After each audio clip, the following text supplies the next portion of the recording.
Aussi nombreux avec nous aujourd'hui pour le premier café conversation de l'AIMS à destination des doctorants et des jeunes docteurs.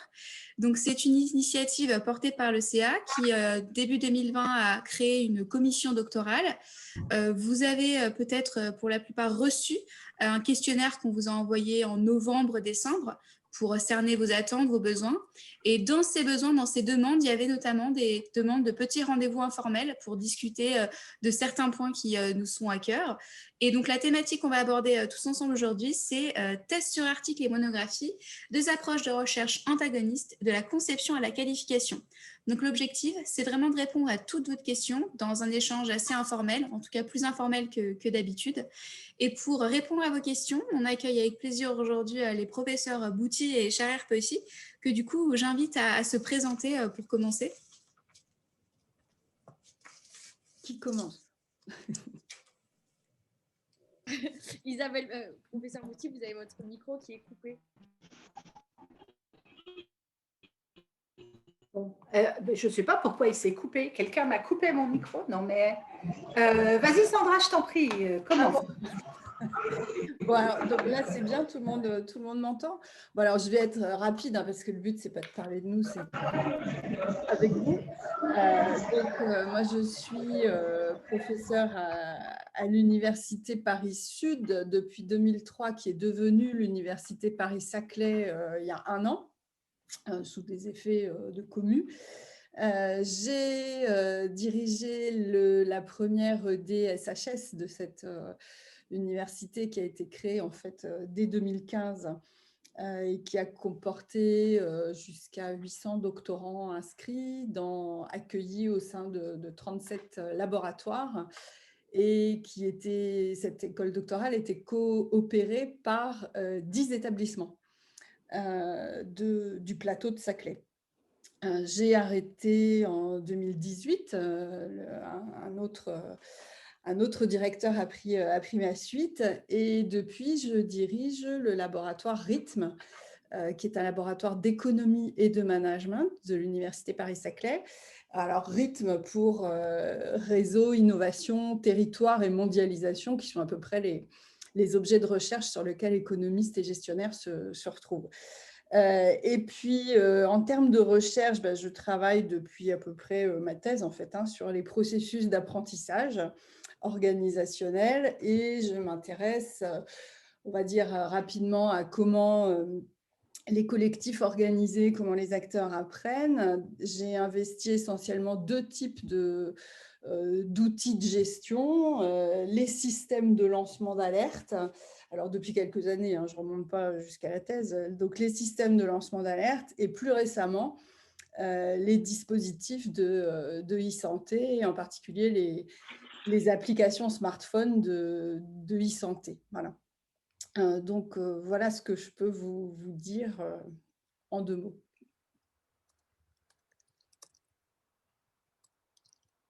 Alors, micro. Isabelle, il faut que tu actives ton micro. C'est un truc de malade, je viens de le réactiver.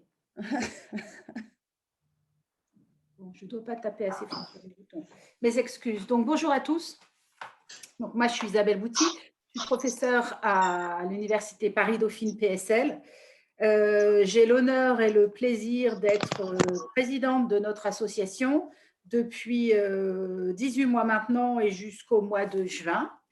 Et parmi les choses, je pense qu'on a réalisé collectivement, le conseil d'administration dans les 18 mois qui viennent de s'écouler, c'est la création de cette commission doctorale de l'AIMS, dans laquelle nous avons impliqué des chargés de mission doctorants pour essayer justement de concrétiser les projets, les idées qui étaient effectivement ceux des différents membres des conseils d'administration et des conseils scientifiques permanents de l'AIMS au fil du temps, et qui n'avaient jamais réussi à voir le jour pour diverses raisons.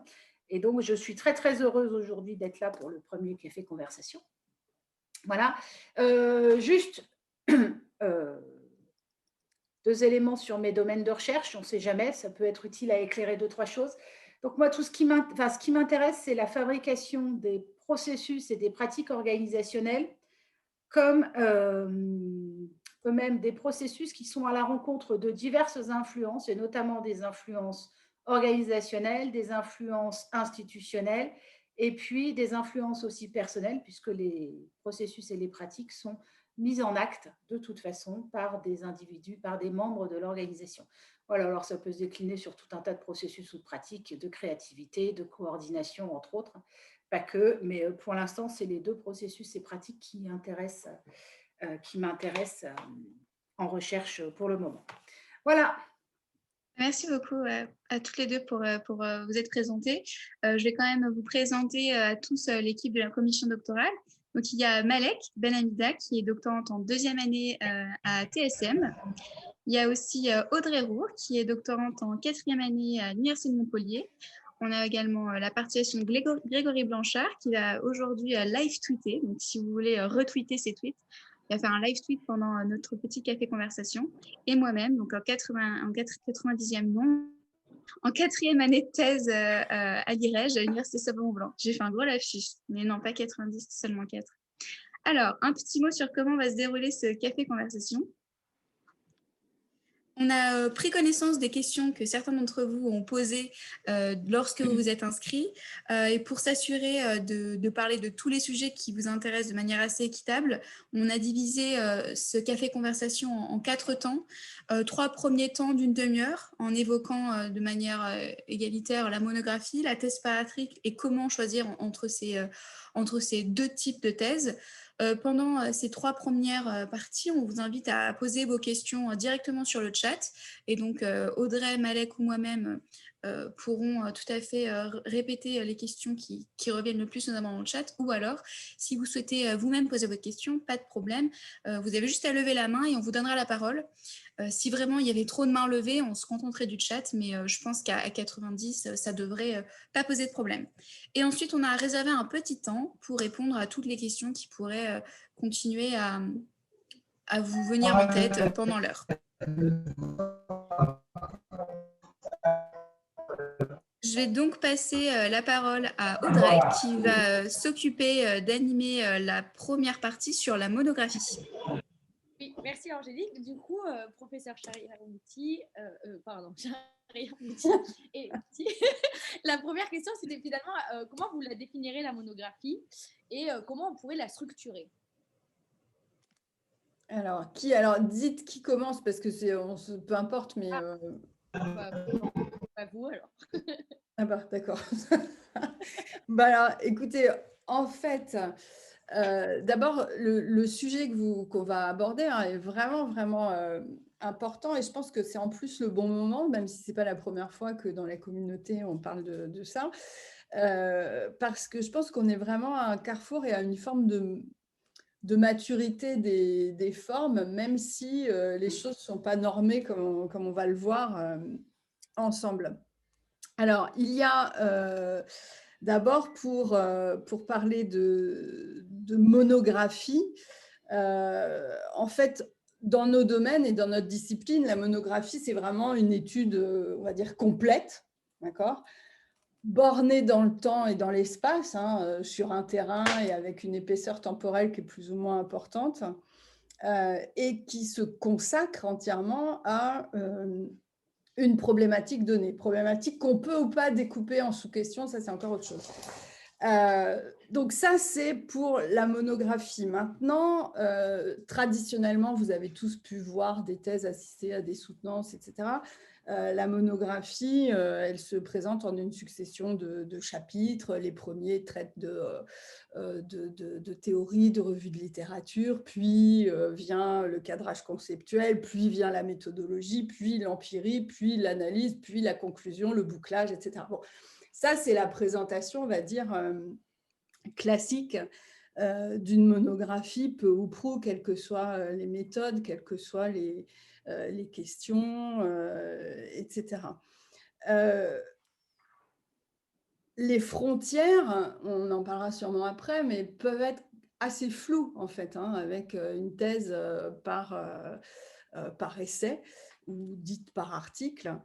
Et l'important pour moi, en tout cas, c'est que l'une comme l'autre, et la monographie aussi, hein, doit être au service d'une question de recherche et pas l'inverse. C'est-à-dire que le format, il doit être au service de la question qu'on se pose, il doit être au service de la question qu'on investit, il doit aussi être au service de son projet professionnel, c'est-à-dire en l'occurrence du vôtre, quoi.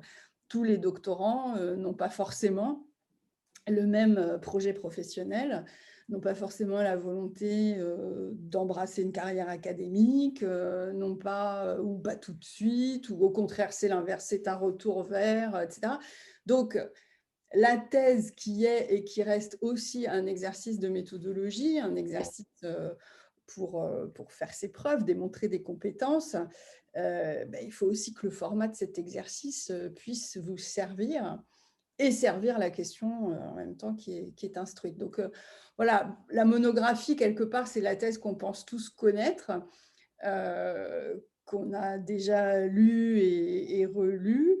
Mais c'est une thèse, mais un des messages va être de discuter et de voir que la thèse sur article aussi doit être une thèse et pas 3 petits bouts de machin juxtaposés. Madame Bouty, Isabelle va dire tout ce que j'ai oublié. Je vais commencer par vérifier que mon micro fonctionne, parce qu'au bout de bon, 3 on vous échecs, entend, je oui. suis devenue prudente. Voilà.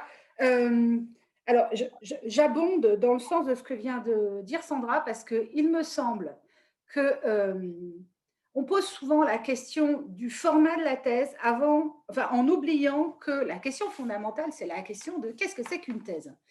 Et cette question-là, elle a une seule et même réponse pour les 2 formats possibles, parce que la question des formats intervient après. Et avant de parler de la monographie, je voulais rappeler quand même que la thèse, c'est quand on fait une thèse, c'est une occasion d'apprentissage du faire de la recherche. C'est une occasion c'est une vraie transformation, parce que c'est le moment où on transforme sa relation au savoir et où on apprend à devenir créateur de connaissances, créateur de savoir. Et il y a une aventure intellectuelle, il y a des obstacles à surmonter, c'est difficile, vous le savez tous, vous y êtes, mais il y a aussi une transformation qui s'opère. Et cette transformation, elle s'opère dans le développement d'un projet de recherche au service d'une question de recherche, et c'est ce que disait Sandra, et je ne pourrais jamais suffisamment abonder dans ce sens-là, une question de recherche précise, claire, délimitée, et non pas un thème général. Et on développe un projet de recherche. La distinction entre la thèse par article et la thèse monographique, fondamentalement, elle intervient en termes de quel est le format que l'on choisit pour rendre compte du projet de recherche qu'on a mené. Mais de manière équivalente dans un format comme dans l'autre, il y a un projet de recherche, il y a une question de recherche derrière. Donc ça, c'est très important. Pour en venir à la thèse monographique, donc c'est un format pour rendre compte d'un projet de recherche, et ce format-là, il a la particularité que c'est en tout homogène, avec un plan qui est souvent ultra structuré. Et moi, mon expérience, c'est qu'il est de plus en plus standardisé, ce plan. Ça veut dire qu'on va retrouver le même plan de manière assez récurrente, bien qu'il n'y ait aucune obligation de suivre ce plan-là. Mais 9 fois sur 10, vous allez avoir une introduction, une partie théorique avec une revue de littérature sur l'objet ou le phénomène qui est sous la loupe, et puis une revue sur le cadre conceptuel. Tout ça, ça va conduire à une question de recherche. Il y aura une deuxième partie qui va être la partie empirique avec les considérations méthodologiques et puis de présentation du terrain, et puis de description des méthodes vraiment très, très concrètes de collecte et d'analyse. Et dans une troisième partie, on va trouver les résultats, l'exposé des résultats de l'analyse, les discussions, et là, ça va se terminer de manière hyper surprenante par une conclusion.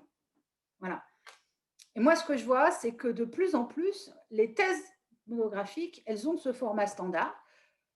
Alors, ils présentent certains avantages, clairement. Un des avantages majeurs, c'est que n'importe quel lecteur s'y retrouve. Il ne faut quand même pas l'oublier. Vous n'écrivez pas pour vous-même une thèse. Elle est écrite pour des lecteurs. Et là, dans un sillon creusé comme ça, on s'y retrouve très, très facilement. Après, il n'y a pas d'obligation. Les structures peuvent être un peu différentes, ça dépend des sujets, ça dépend des approches théoriques qui sont adoptées, ça dépend aussi des épistémologies. Vous vous doutez bien que quand vous avez une thèse constructiviste, la structure du document va probablement être très différente de celle qu'elle serait si vous avez une thèse positiviste. Voilà. Mais l'idée, c'est quand même d'avoir un document qui fait un tout cohérent et qui rend compte de manière relativement linéaire, je dirais, du projet que vous conduisez pour répondre à la fameuse question de recherche. Il y avait une question, c'est pourquoi certains directeurs ou directrices de thèse favorisent à tout prix ce type de thèse classique? Alors, je ne sais pas si... bon, après, voilà, il y a différentes écoles. Il y a aussi beaucoup de directeurs de thèse, je pense, qui encadrent les deux types de travaux. Enfin, moi, j'en fais partie. Tout dépend, encore une fois, moi, ça part aussi beaucoup d'une question avec le doctorant et la doctorante, bien sûr, et de ce que le souhait professionnel et qu'est-ce que, à travers cette expérience qu'est la thèse, parce que la thèse, c'est pas forcément l'œuvre d'une vie, hein, sinon on se met trop la pression. La thèse, c'est un exercice pour démontrer sa rigueur méthodologique, pour démontrer si vous voyez arriver un chien, c'est normal, c'est bien. Donc sa rigueur intellectuelle, sa connaissance d'un sujet, c'est aussi souvent, et ça vous le savez, même si on n'est pas forcément capable de répondre à la question quand on est en thèse, mais c'est aussi d'abord pour s'expliquer à soi-même quelque chose. Vos choix de sujet, ce n'est pas des hasards. Je ne sais pas si vous avez réfléchi à cette question-là ou si vous y réfléchirez après, mais voilà, donc après, certains directeurs de thèse vont être beaucoup plus à l'aise avec un format ou l'autre. Certains directeurs de thèse vont être très sensibles à l'employabilité directe. Alors, je vais faire le lien avec ce qui est sur le chat. Là, est-ce que les monographies sont plus favorables au mieux perçu pour la qualification au CNU? Non, moi, je siège au CNU là depuis quelques... non, c'est pas ni mieux ni moins bien perçu, parce qu'encore une fois, ce qui est bien perçu, c'est la cohérence de l'ensemble et la manière avec laquelle vous allez convaincre que vous avez développé un savoir qui va venir s'ajouter à l'ensemble de la connaissance qui a déjà été produite avant nous. On est rarement des défricheurs pur jus. Donc ça, c'est important aussi. Il y a certains directeurs de thèse qui sont convaincus qu'apprendre à faire de la recherche, c'est déjà se confronter à l'exercice de la thèse dite monographique, c'est-à-dire, voilà, c'est en soi une occasion d'apprendre, et que apprendre à écrire des articles, c'est un petit peu un apprentissage différent. C'est pas faux, c'est pas faux. Donc, tous ces arguments-là font que ce qui va être important, et je crois que c'est une discussion qui n'avait pas lieu avant parce qu'il n'y avait un peu qu'un seul format, mais qui est une discussion qui a de plus en plus lieu au moment de ce mariage à durée déterminée que constitue le binôme directeur de thèse doctorant. Et ça, c'est des questions qui sont importantes à se poser.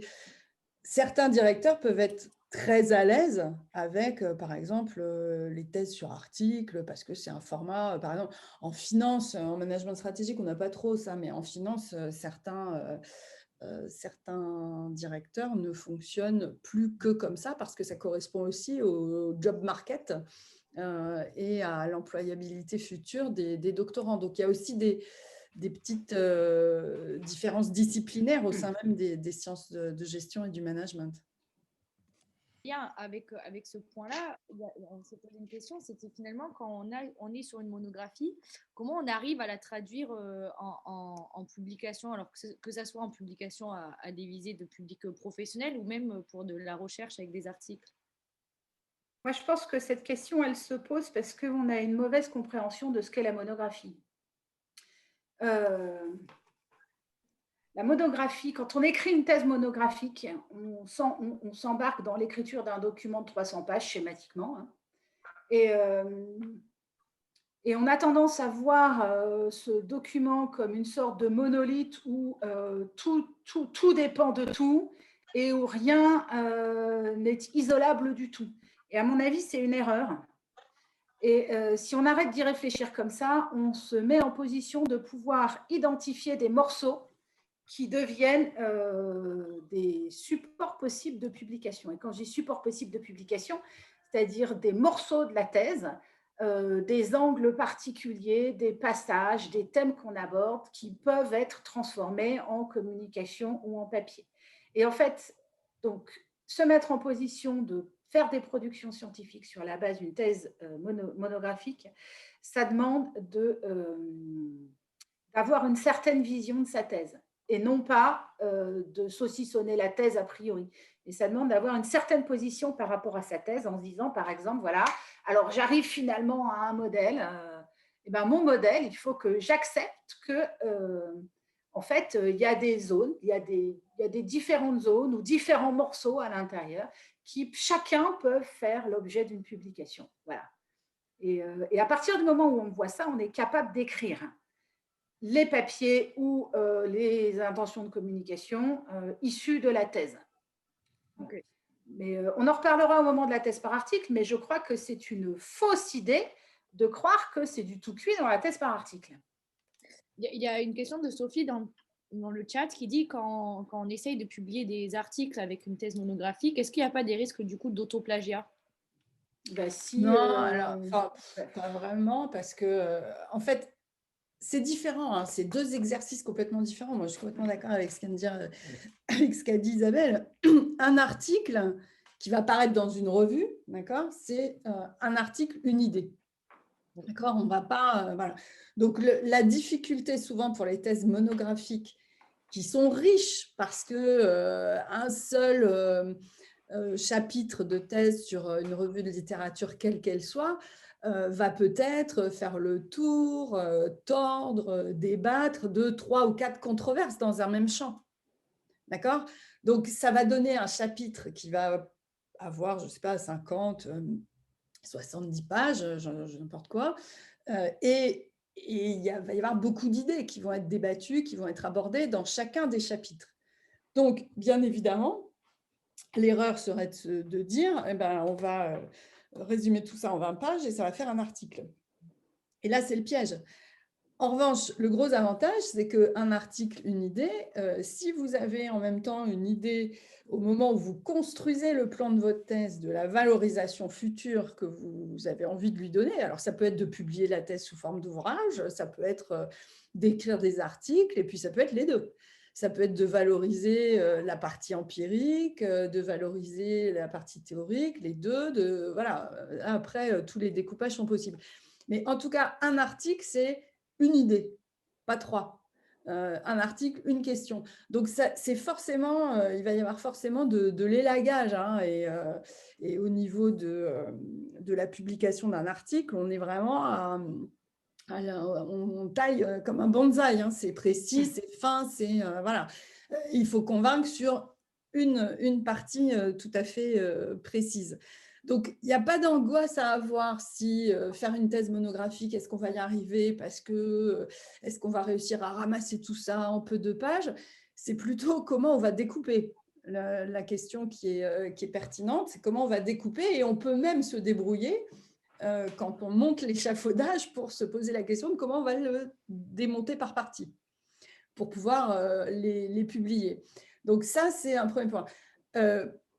On va y venir, mais la thèse par article, a priori, on peut se dire c'est plus facile. Alors, on va y venir, il y a un certain nombre de règles à bien avoir en tête pour ne pas avoir de problème en publiant ces articles. Mais la thèse par article, ce qu'il vous faut privilégier à ce moment-là, c'est qu'est-ce que vous allez faire après la thèse. C'est une autre manière de penser l'après. C'est-à-dire qu'il ne faut pas qu'une thèse par article soit totalisante au sens où ça enferme et puis il n'y a plus de questions et puis vous devez repartir à la case départ après la thèse. Donc, c'est un petit peu deux manières d'envisager de manière dynamique votre recherche comme un programme, mais dans les deux cas, la thèse n'est qu'une étape essentielle, absolument essentielle, mais une étape. Et une étape faite, comme le disait Isabelle, hein, d'apprentissage absolument déterminant pour la suite. Je pourrais juste ajouter quelque chose. Dans les deux cas, de toute façon, il faudra que vous gériez de la frustration et des difficultés. Dans le cas d'une thèse monographique, le bonheur, c'est qu'on a la place d'écrire. Donc, si vous voulez faire 400 pages au lieu de 300, si vous vous débrouillez pas trop mal, c'est possible. Donc ça, c'est le bonheur. La frustration derrière, quand vous démontez votre échafaudage par morceaux, eh ben, c'est qu'il faut couper, il faut faire de la taille de bonsaï. C'est très difficile. Mais donc, c'est de la frustration que vous gérez, disons, a posteriori. Une fois que vous avez déjà produit le contenu, il faut reproduire en coupant. Bon, la frustration de la thèse par article, c'est qu'il faut couper a priori. Il faut couper a priori parce que vous vous mettez des contraintes qui sont un peu plus fortes sur la taille totale du document, notamment, et donc il faut couper. Mais il faut couper, de toute façon, dans les deux cas. Je pense qu'il y a une question d'inclinaison personnelle derrière aussi. Il y a ceux qui sont à l'aise avec, enfin moins mal à l'aise, on va dire, avec l'idée de couper après qu'ils ont pu s'exprimer pleinement. Et puis, il y a ceux qui sont plus à l'aise avec l'idée de faire un truc très resserré tout de suite et de couper direct. Bon, ben voilà. Et je pense que les directeurs de thèse, en tout cas ceux qui dirigent des thèses et monographiques et par article, réfléchissent, alors évidemment en fonction des critères qu'a avancé Sandra sur les pratiques du champ, ce à quoi le sujet se prête ou ne se prête pas, mais aussi les inclinaisons qu'ils perçoivent chez leurs doctorants. Le but de l'opération, quand on dirige une thèse, ce n'est pas de faire souffrir son doctorant, c'est de l'accompagner. Et je sais que vous avez des doutes parfois sur nos intentions, mais on n'est pas des vicieux complets, quoi. On ne fait pas ça pour vous faire du mal. On fait ça pour vous accompagner et on sait que le chemin est dur. En lien avec ce que vous disiez, il y avait une question sur le chat en disant, finalement, du coup, vous parlez de carrière professionnelle. Quand on choisit une monographie, les grandes carrières professionnelles qui sont après, quelles sont-elles? Alors, là, pour le coup, il n'y a pas de carrière qui soit fermée à l'un ou l'autre des formats. Là, il faut que ce soit clair. Hein. Il y a des très bonnes possibilités dans les deux cas. Mais la thèse monographique, alors on va parler avantages parce qu'il y a des frustrations, mais il y a aussi des avantages.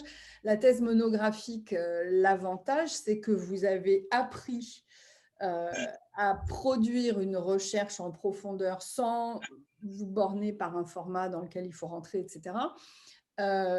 Et vous êtes posé beaucoup de questions avec un espace, c'est-à-dire un nombre de pages en gros, pour en débattre, pour évoquer les limites, ce que vous aimeriez faire après, etc., etc. Il y a une liberté de par le volume autorisé dans une thèse monographique qui existe et qui permet quelque part de préparer la suite. Et donc la suite, ça peut être dans le cadre d'un premier poste de maître de conférence à l'université ou d'un premier poste de prof en école, et bien de démarrer ou de poursuivre le programme de recherche. Vous savez, souvent les articles ou les thèses, hein, si vous lisez, c'est piste de recherche future. D'accord, alors souvent on a fini, on est déjà tellement content d'avoir fini. Il faut en plus se dire ce qu'on va faire après, ça a un petit côté bon, mais ça fait partie de l'exercice. Et en réalité, on s'aperçoit souvent après que c'est vraiment un exercice qui est tout à fait structurant parce que quelque part, tout ce que vous n'avez pas pu faire, vous pouvez le faire après. Et puis aussi après, c'est l'occasion de nouer des contacts, de ce que vous faites là, de créer du réseau, ça c'est hyper important, de créer du réseau, de faire des ponts théoriques ou des ponts empiriques aussi avec la thèse d'autres, de manière à coécrire, etc. etc. Et donc, vous avez la possibilité avec une thèse monographique, mais encore une fois, c'est possible aussi avec une thèse sur article, hein, de poursuivre dans une carrière académique. Pas que, vous avez vu que depuis quelque temps, notamment, et la valorisation de la thèse à travers les fiches RNCP, etc. Enfin, la thèse est aujourd'hui de plus en plus reconnu dans les grilles salariales, enfin, des entreprises. C'est une expérience de recherche qui est reconnue, qui donne lieu… Sandra, votre micro. Hop, là, vous m'entendez? Oui, Ah bah, il se coupe tout seul, alors parce que moi, j'ai rien touché. Je suis comme c'est ma Isabelle. faute. Rien, Je plaide coupable. Non, c'est ma faute. J'ai voulu enlever les bruits parasites et vous êtes apparu à la place de… Ah, je suis le parasite, d'accord. Mea culpa. D'accord. Bon, mais non, alors je disais que vous pouvez aussi voilà, évoluer vers l'industrie, vers les sociétés de conseil, on a cette chance avec les thèses en management stratégique d'avoir quand même plusieurs portes qui s'ouvrent. Et heureusement, petite expérience comme ça, alors ce n'est pas spécialement centré sur le management stratégique, mais toute discipline confondue de l'école doctorale SHS de Paris-Saclay, il n'y avait pas 20% qui se dirigeaient vers des carrières académiques. Donc, ça laisse énormément de place, y compris en droit. On a l'impression que, mais non, ils peuvent aller vers des cabinets d'avocats, des carrières de juristes d'entreprise, etc. Donc, vraiment, et c'est vrai aussi pour les thèses en management stratégique. Il y en a énormément qui se tournent vers le conseil ou vers des organisations qui ont une taille certaine et qui ont développé, par exemple, en leur sein, des observatoires ou des choses comme ça. C'est très intéressant et fréquent. On va dire que ce qu'on connaît le mieux, Isabelle, comme moi, c'est plutôt le déroulement d'une carrière académique après. Moi, j'aurais tendance à dire, si on doit faire une différence, qu'avec une thèse monographique, quand vous arrivez sur votre premier poste, vous avez des choses à dire puisque votre thèse n'est pas, l'éponge n'est pas pressée, puisque vous n'avez pas encore transformé l'essai en produit de type article publiable. Ça, c'est le gros avantage de la thèse dite monographique. Isabelle. Lève la main parce qu'il y en a quand même un autre, c'est que vous n'êtes pas complètement rincé, vous non plus. Dans votre éponge, il reste du contenu et de l'énergie. Vous n'avez pas tout dépensé pour publier, justement, parce que c'est éreintant, les publications. Alors, ceci dit, au moment de la soutenance, les articles en question, on va peut-être en parler après, mais ils sont théoriquement, l'histoire n'est pas finie, justement, parce qu'ils ne sont pas publiés. En lien avec les publications, il nous reste quelques minutes et il y avait deux questions qui sont intéressantes. Est-ce qu'avec une thèse monographique, on doit avoir soumis un article avant de soutenir? Alors, c'est le cas pour la thèse sur article, mais est-ce qu'en monographie, par rapport au CNU, par exemple, il faudrait avoir un article en cours de soumission ou soumis? Alors ça, ce n'est pas pour la soutenance, on est d'accord. C'est pour, dans le but de la qualification qui est en train de sauter, mais ça, c'est un autre débat.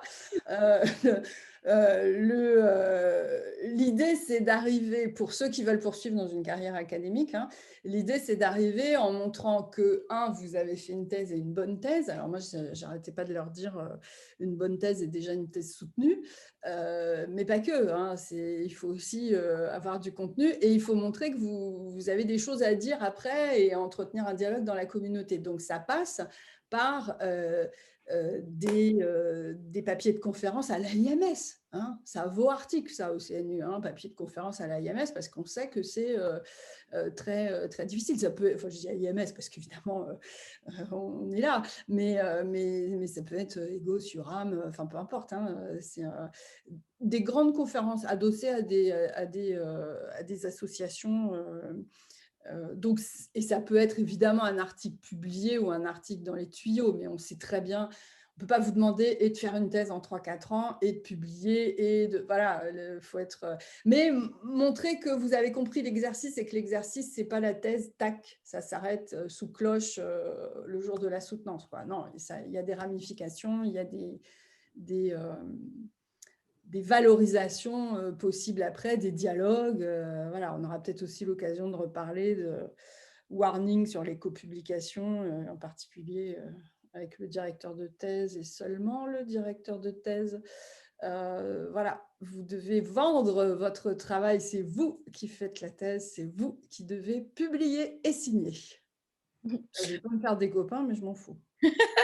Et dernière, il y a deux petites questions sur le format, le nombre de pages d'une monographie. Est-ce que ça peut être un peu plus court que 300 pages? Et est-ce qu'il y a un nombre de mots imposé? Il n'y a pas de nombre de mots à imposer. Un nombre de mots. Et, il y a une thèse monographique, elle fait la longueur qu'elle a besoin de faire. Voilà. Alors après, dans des limites raisonnables, ça veut dire qu'une thèse monographique qui fait 700 pages, elle est très intéressante. Il n'est pas improbable que certains membres du jury s'interrogent sur la capacité de synthèse du candidat. Voilà. Moi, en tout cas, vous me soumettez une thèse de 700 pages, c'est la première chose que je me dis. Sur pourquoi 700 pages? Pourquoi pas 400? Voilà.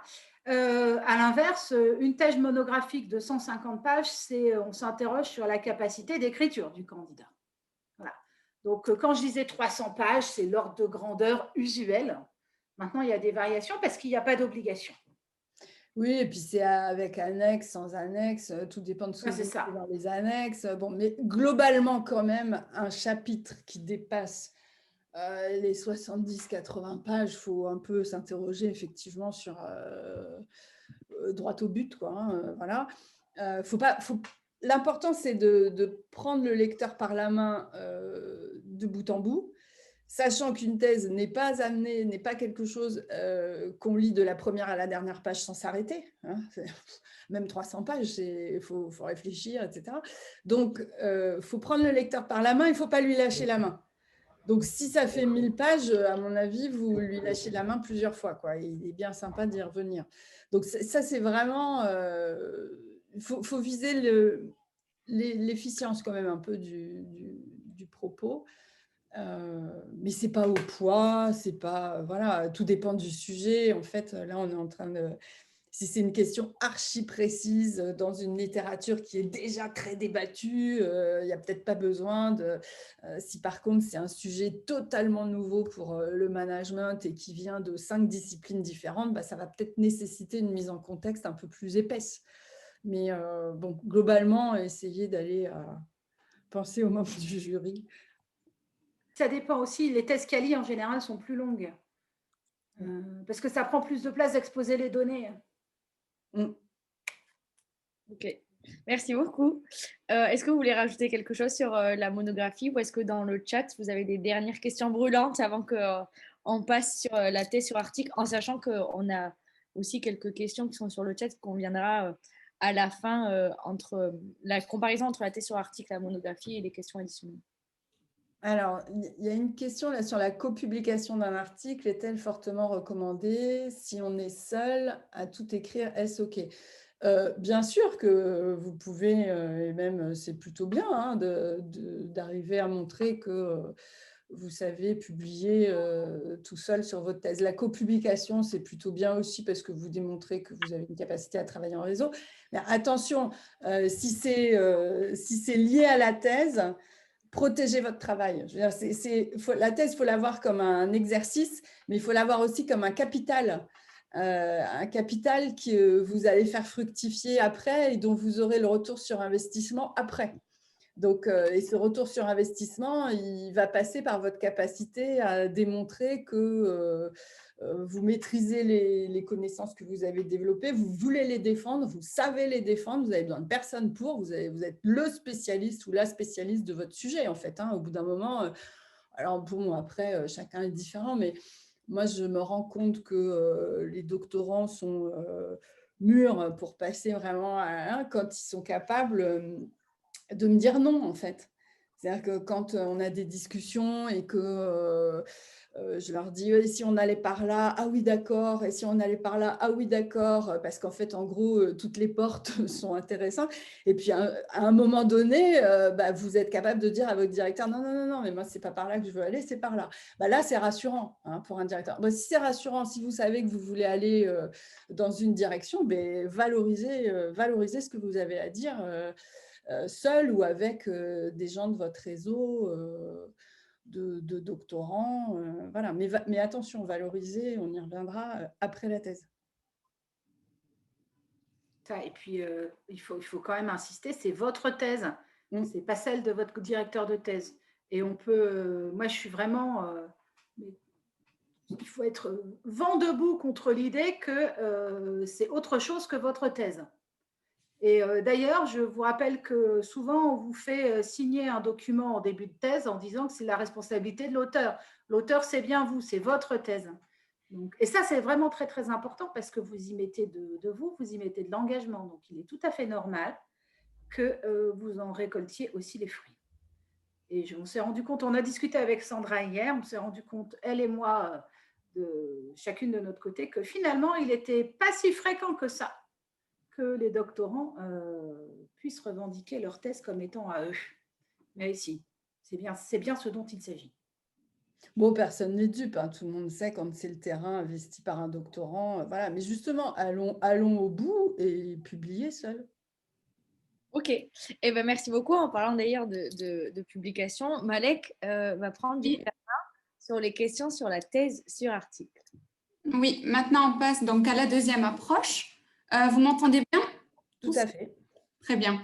Donc, on va commencer par une question un peu générale et basique. Donc, comment doit-on construire une thèse sur article? Alors, moi, je dirais, Isabelle, tu complètes hein, évidemment, mais c'est une thèse, d'abord, déjà, préambule. Une thèse sur article est une thèse. Donc, et on va peut-être là aborder directement ce qui, pour moi, doit être le format pour pouvoir justement être à l'aise après dans la carrière académique avec une thèse sur article, c'est-à-dire un format hybride en fait. C'est-à-dire qu'une thèse sur article, ça n'est pas 3 articles où on répète peu ou prou 3 fois la même revue de littérature, ou encore pire, on met 3 bouts de biblio à 3 endroits différents de la thèse, mais c'est-à-dire pas à la fin, mais après chaque article. Une thèse sur article, c'est pas ça. Ça doit rester une thèse. Donc ça veut dire quoi? Ça veut dire qu'il doit y avoir une grosse introduction qui permet de dire quelle est la genèse de la problématique. Là, peu importe, soit monographique ou pas, hein, on situe le questionnement dans une bibliographie ou dans un ensemble de références qui est large et qui va être commun aux 3 essais. Alors, on dit 3, mais ça peut être 4, hein, voilà, un nombre d'essais limité, on va dire. Et ces essais discutent les uns avec les autres. C'est-à-dire, ce n'est pas 3 questions indépendantes parce qu'on en a chopé 3, il y a 3 variables, on s'est dit, tiens, voilà, on va faire les corrélations de 3 trucs, et hop là, ça fait 3 articles. Il faut que ces articles, ces essais se parlent. Il faut que ce soit la déclinaison, par exemple, d'une même problématique en 3 ou 4 sous-questions de recherche, et il faut être capable de dire pourquoi on passe d'un questionnement à l'autre. Donc, tout ça, ça se fait de manière privilégiée dans une grosse partie introductive, commune aux 3 essais, où on va justifier des 3 questions, 3 ou 4, et où on va ensuite indiquer a priori quelles vont être leurs contributions respectives à ces articles de recherche. Et on va faire en sorte que les uns imbriqués dans les autres, ils éclairent un même sujet ou un même objet de recherche. Donc, ça veut dire qu'on va, on reviendra après peut-être plus en détail sur la forme, mais on va faire une thèse au sens où il y a une idée qui va être défendue et qui va être déclinée à travers 3 sous-questions que l'on prédécoupe peut-être un peu plus nettement qu'on ne le ferait dans une thèse monographique, en 3 valorisations possibles. Mais en tout cas, dans les thèses, alors après, voilà, chaque directeur, chacun aussi a ses manières de faire. Mais moi, les thèses sous forme d'essai, une que je vais faire soutenir dans moins d'un mois, quelque part, j'allais dire, ça ne se voit pas que c'est des essais. C'est-à-dire que c'est intégré dans la thèse, c'est une partie de la thèse, on le pense pour être transformé ensuite. Donc, la logique est découpée de cette manière, mais ça reste une thèse au sens où il y a une idée, ça s'inscrit dans une controverse, ça vise de faire des apports précis. Donc, le côté chirurgical en amont est assez important. Alors, je ne peux qu'abonder dans le sens de Sandra sur l'idée qu'il y a une cohérence. Ce n'est pas parce que c'est une thèse par article que c'est du patchwork. Ça reste une thèse. Ce n'est pas des petits bouts qui sont collés les uns avec les autres. Et une fois de plus, je pense que c'est vraiment la manière dont on considère l'exercice de thèse. C'est une thèse avant tout. Il y a juste le format qui change. Donc, ça veut dire qu'il y a une question et que je pense que le plus simple, effectivement, c'est de se dire que chacun des papiers, essais, je ne sais même plus comment il faut les appeler, correspond à une sous-question de recherche. Ça veut dire que dans ce qu'on appelle une thèse par article, finalement, on a tendance à être obnubilé par les articles et par la dimension publication ou communication qu'il y a derrière.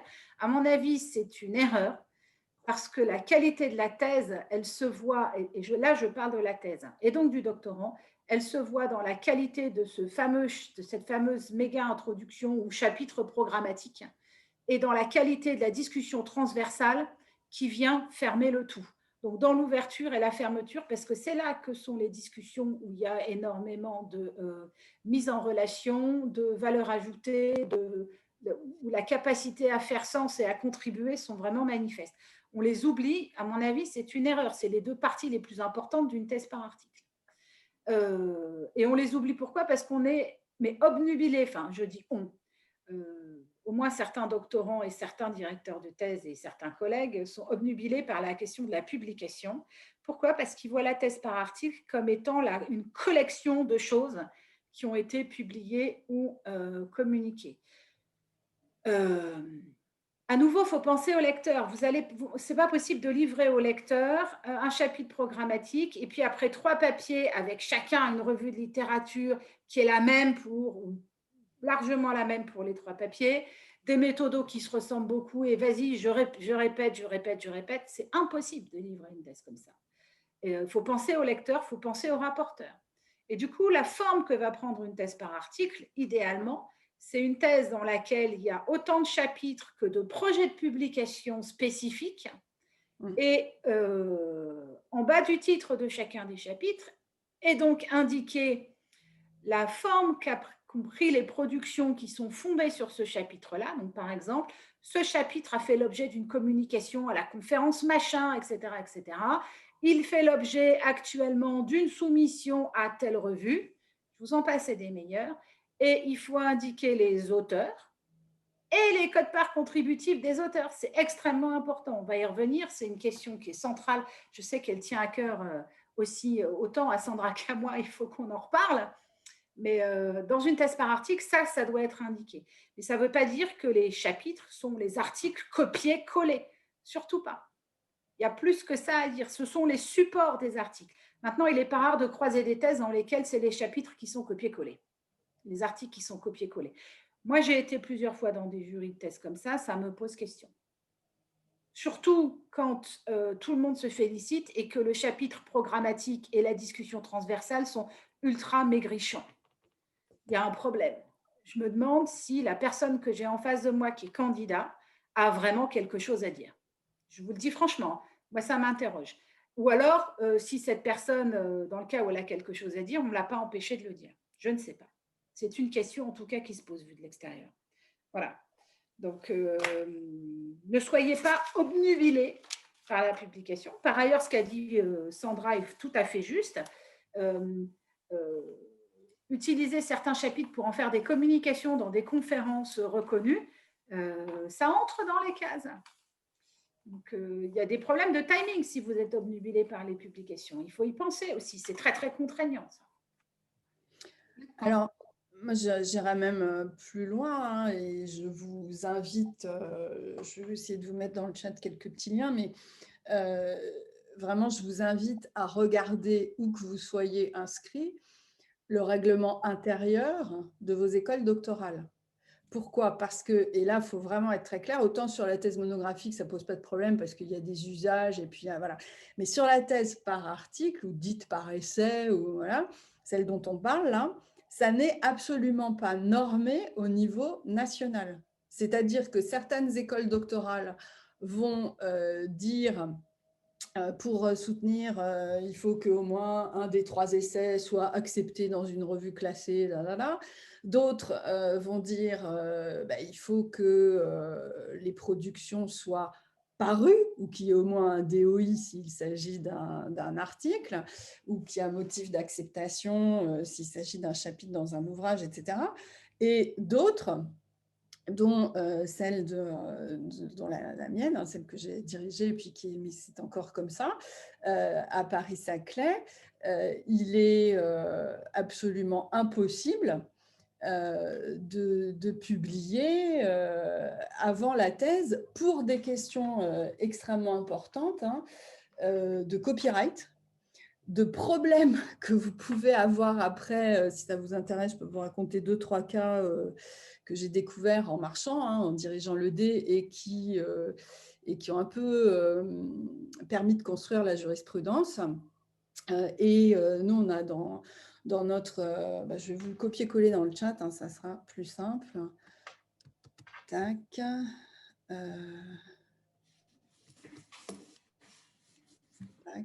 Voilà. Donc, vous, je l'ai copié-collé dans le chat, vous avez le lien, voilà, et où il est dit sur l'organisation de la soutenance dans le règlement intérieur, les pôles de l'école doctorale ou la direction de l'ED veilleront à ce que les membres du jury proposés par le directeur de thèse, en particulier les rapporteurs et les examinateurs, ne soient pas en situation de conflit d'intérêt avec le doctorant. En particulier, aucune partie de la thèse sous forme d'essai ou de chapitre ne fait l'objet de copublication antérieure avec les rapporteurs ou des examinateurs. Donc ça veut dire, et je reprends la formule d'Isabelle, ça veut dire que les chapitres d'une thèse par essai, papier, article, comme vous voulez, sont, comme l'a dit Isabelle, des supports préparatoires. Mais ce n'est pas les articles. Ce ne sont absolument pas les articles. Donc, c'est vraiment quelque chose de très important que de ne pas gâcher, voilà, des cartouches en mettant dans la thèse strictement ce que vous voulez valoriser après. Alors, pour plusieurs raisons, hein. D'abord parce qu'il y a des histoires de copyright et que de plus en plus des revues vous demandent de certifier que sous aucune forme que ce soit, la dite production n'a été déjà publiée sous aucune forme que ce soit. Donc ça, c'est le premier point. Deuxièmement, entre le moment où vous envoyez un papier à une revue et le moment où, lié aux allers-retours avec les reviewers, vous avez la version définitive de votre papier, surtout si c'est une bonne revue, le papier va être considérablement modifié. On a tous fait cette expérience, on l'a fait à chaque papier quasiment, hein. Surtout, encore une fois, si vous soumettez dans des bonnes revues. Mais comme vous aurez fait des bonnes thèses, vous allez soumettre dans des bonnes revues. Donc, quelque part, ce côté essai préparatoire, c'est un peu la V0 qui sera dans votre thèse. Mais au moins, vous allez le valoriser 2 fois. Une fois dans la thèse, et puis une fois avec un processus essai-erreur qui va vous amener à upgrader, améliorer la production avec le travail des relecteurs. Ça va être publié ensuite dans une revue sous une forme largement améliorée. Autre point, qu'est-ce que ça veut dire? Et là, je reviens sur ce que disait Isabelle en tant que jury de thèse, membre de jury d'une thèse. Qu'est-ce que ça veut dire d'avoir devant soi quelqu'un qui va défendre, alors je dis ça parce que ça m'est arrivé, hein, une thèse devant un jury où vous ne savez pas trop si dans le jury, vous ne devriez pas demander au directeur de thèse et aux 2 rapporteurs d'aller s'asseoir avec le doctorant parce qu'il y a un papier qui est écrit avec le directeur et 2 autres papiers, chacun écrit avec un rapporteur. Qui on évalue là en tant que membre de jury? Elle est pour qui la thèse? C'est la thèse d'un collectif là ou c'est la thèse d'un doctorant? Sur le job market, ensuite, après, quand on va vous recruter parce que vous venez, vous voulez être maître de conférence, etc., on va regarder, puis on va se dire, non, mais lâcher tout seul, il va donner quoi il ou elle va donner quoi, cette personne, en termes de recherche? Parce que finalement, on ne sait pas.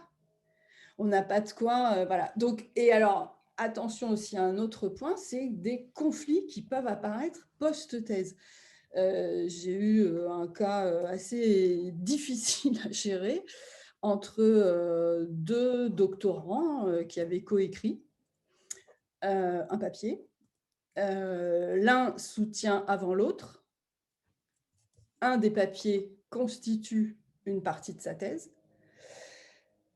2 ans après, l'autre soutient et se fâche avec le premier, c'est un euphémisme, demande le retrait de la thèse, demande le retrait du papier de la thèse, etc., parce que lui aussi veut, en gros, je fais court, valoriser ce papier.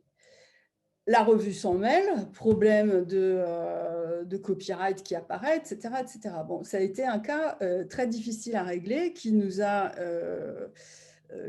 grandement incité, celui-là et d'autres, à vraiment, vraiment faire très, très attention à ces questions de co-autorat et à préserver autant que possible l'intégrité du travail par le seul doctorant.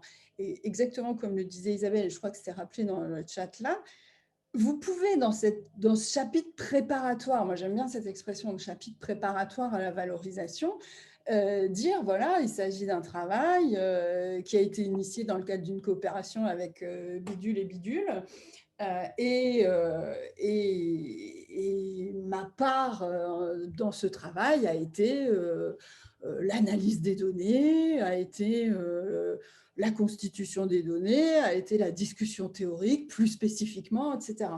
Si c'est vraiment très, très préparatoire, à la limite, ce n'est pas utile. Mais plus on va se rapprocher de la forme à injecter dans la revue, plus ça sera utile de le préciser. Mais encore une fois, faites très attention parce que ça n'est pas homogène d'une direction d'école doctorale à une autre, d'une école doctorale à une autre. Donc, regardez là où vous êtes inscrit, c'est ça la règle en fait, qui s'impose à vous. D'accord, moi je vais revenir juste tout au début de la question en fait, parce qu'on a reçu une autre question. C'était comment éviter les redondances entre les chapitres introductifs, théoriques, méthodologiques et les articles de la thèse en fait. En fait, c'est parce que c'est la manière dont vous comment dire, si vous concevez l'écriture de cette thèse comme l'écriture d'une thèse et non pas comme un patchwork d'articles, mécaniquement, vous allez être conduit à avoir un premier chapitre qui va poser le programme de recherche et la question générale, puis décliner les sous-questions qui vont correspondre chacune aux chapitres qui seront support de publication. Et puis, vous allez aussi identifier ce qu'il y a comme point commun aux différents chapitres, les éléments de littérature qui sont communs, les éléments de méthodologie qui sont communs. Cela, quel est l'intérêt de les répéter? Zéro. Donc, ceux-là, ils peuvent remonter vers un chapitre, alors soit être intégré dans le chapitre programmatique, soit être intégré dans un chapitre qui présente les éléments communs aux 3 branches en dessous, à voir, mais il me semble complètement fou de penser qu'il y a un intérêt quelconque à répéter les trucs 3 ou 4 fois. Tout à fait. Moi, je voulais revenir sur le... J'ai vu des questions défiler dans le chat sur la question de la coécriture. Oui. Ça pose des questions dans les jurys. Alors, même si ce n'est pas la règle de l'école doctorale, si ce n'est pas aussi explicite que dans l'exemple que vous a mentionné Sandra, je pense que c'est quand même des questions que vous devez vous poser, vous, à nouveau, parce que c'est votre trajectoire, c'est votre thèse. Et le jour de la soutenance, c'est vous qui êtes devant le jury, ce n'est pas votre directeur de thèse, hein, c'est quand même vous. Donc, il y a des questions qu'il faut que vous vous posiez sur la sélection des co-auteurs, sur les conflits d'intérêts possibles, etc. etc. C'est quand même intéressant d'avoir des projets de production sur l'un des 3 ou 4 essais avec son directeur de thèse, parce que ça envoie un signal à la communauté, ça envoie un signal de collaboration dans la durée avec le directeur de thèse, qui est un signal qui est reçu comme le soutien du directeur de thèse aussi. À mon avis, il est absolument nécessaire d'avoir des projets de publication sur un deuxième essai qui sont des projets seuls, parce que vous avez besoin de démontrer, surtout si vous envisagez une carrière académique, vous avez besoin de démontrer votre capacité à voyager seul sur certains projets, votre autonomie, votre savoir-faire, donc ça passe par ça. Donc sur un essai, vous pouvez avoir une communication en conférence et un article en cours d'écriture, un truc comme ça. Et puis, vous pouvez avoir un troisième et un quatrième chapitre dans lesquels vous considérez des co-autorats avec d'autres. Surtout pas vos rapporteurs, surtout pas les rapporteurs. Enfin, on marcherait sur... Enfin, moi, il me semble que d'un point de vue éthique, c'est marcher sur la tête. Maintenant, c'est mon opinion personnelle, mais voilà. Ok. Est-ce que les articles dans la thèse doivent être des essais de qualité? Ben évidemment qu'il faut qu'ils soient de qualité. J'ai répondu dans le chat. Ah, voilà. En fait, ce que disait Sandra quand elle disait qu'ils vont être transformés, c'est que de toute façon, là, dans le processus, alors pas tant dans le processus de soumission à une conférence, même si c'est peer review, parce que là, les modifications qu'on est conduit à faire sont quand même relativement mineures. C'est plutôt du ripolin qu'autre chose. Hein.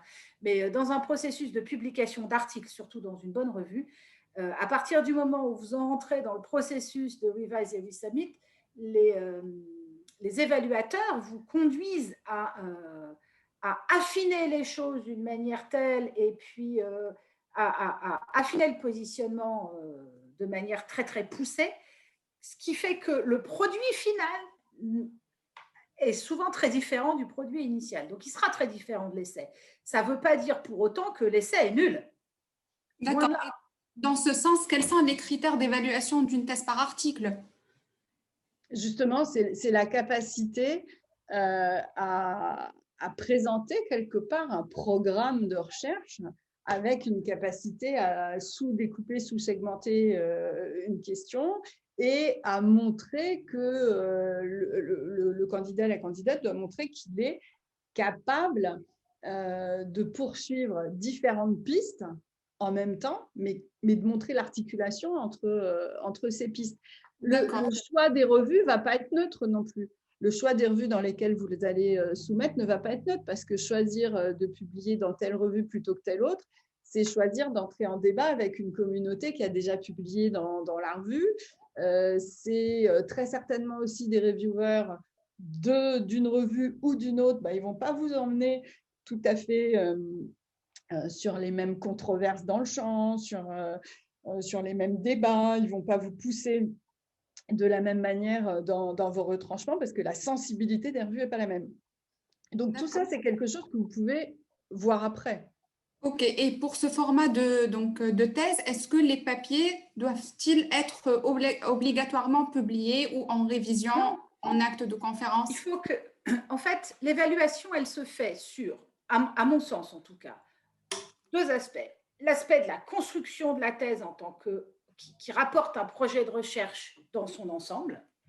Et puis, le deuxième aspect, c'est qu'est-ce que le candidat ou la candidate a montré qu'il ou elle était capable de faire sur la base du matériau présent dans la thèse. Et ça, c'est ça, les fameux chapitres support de publication. Qu'est-ce qui est fait avec?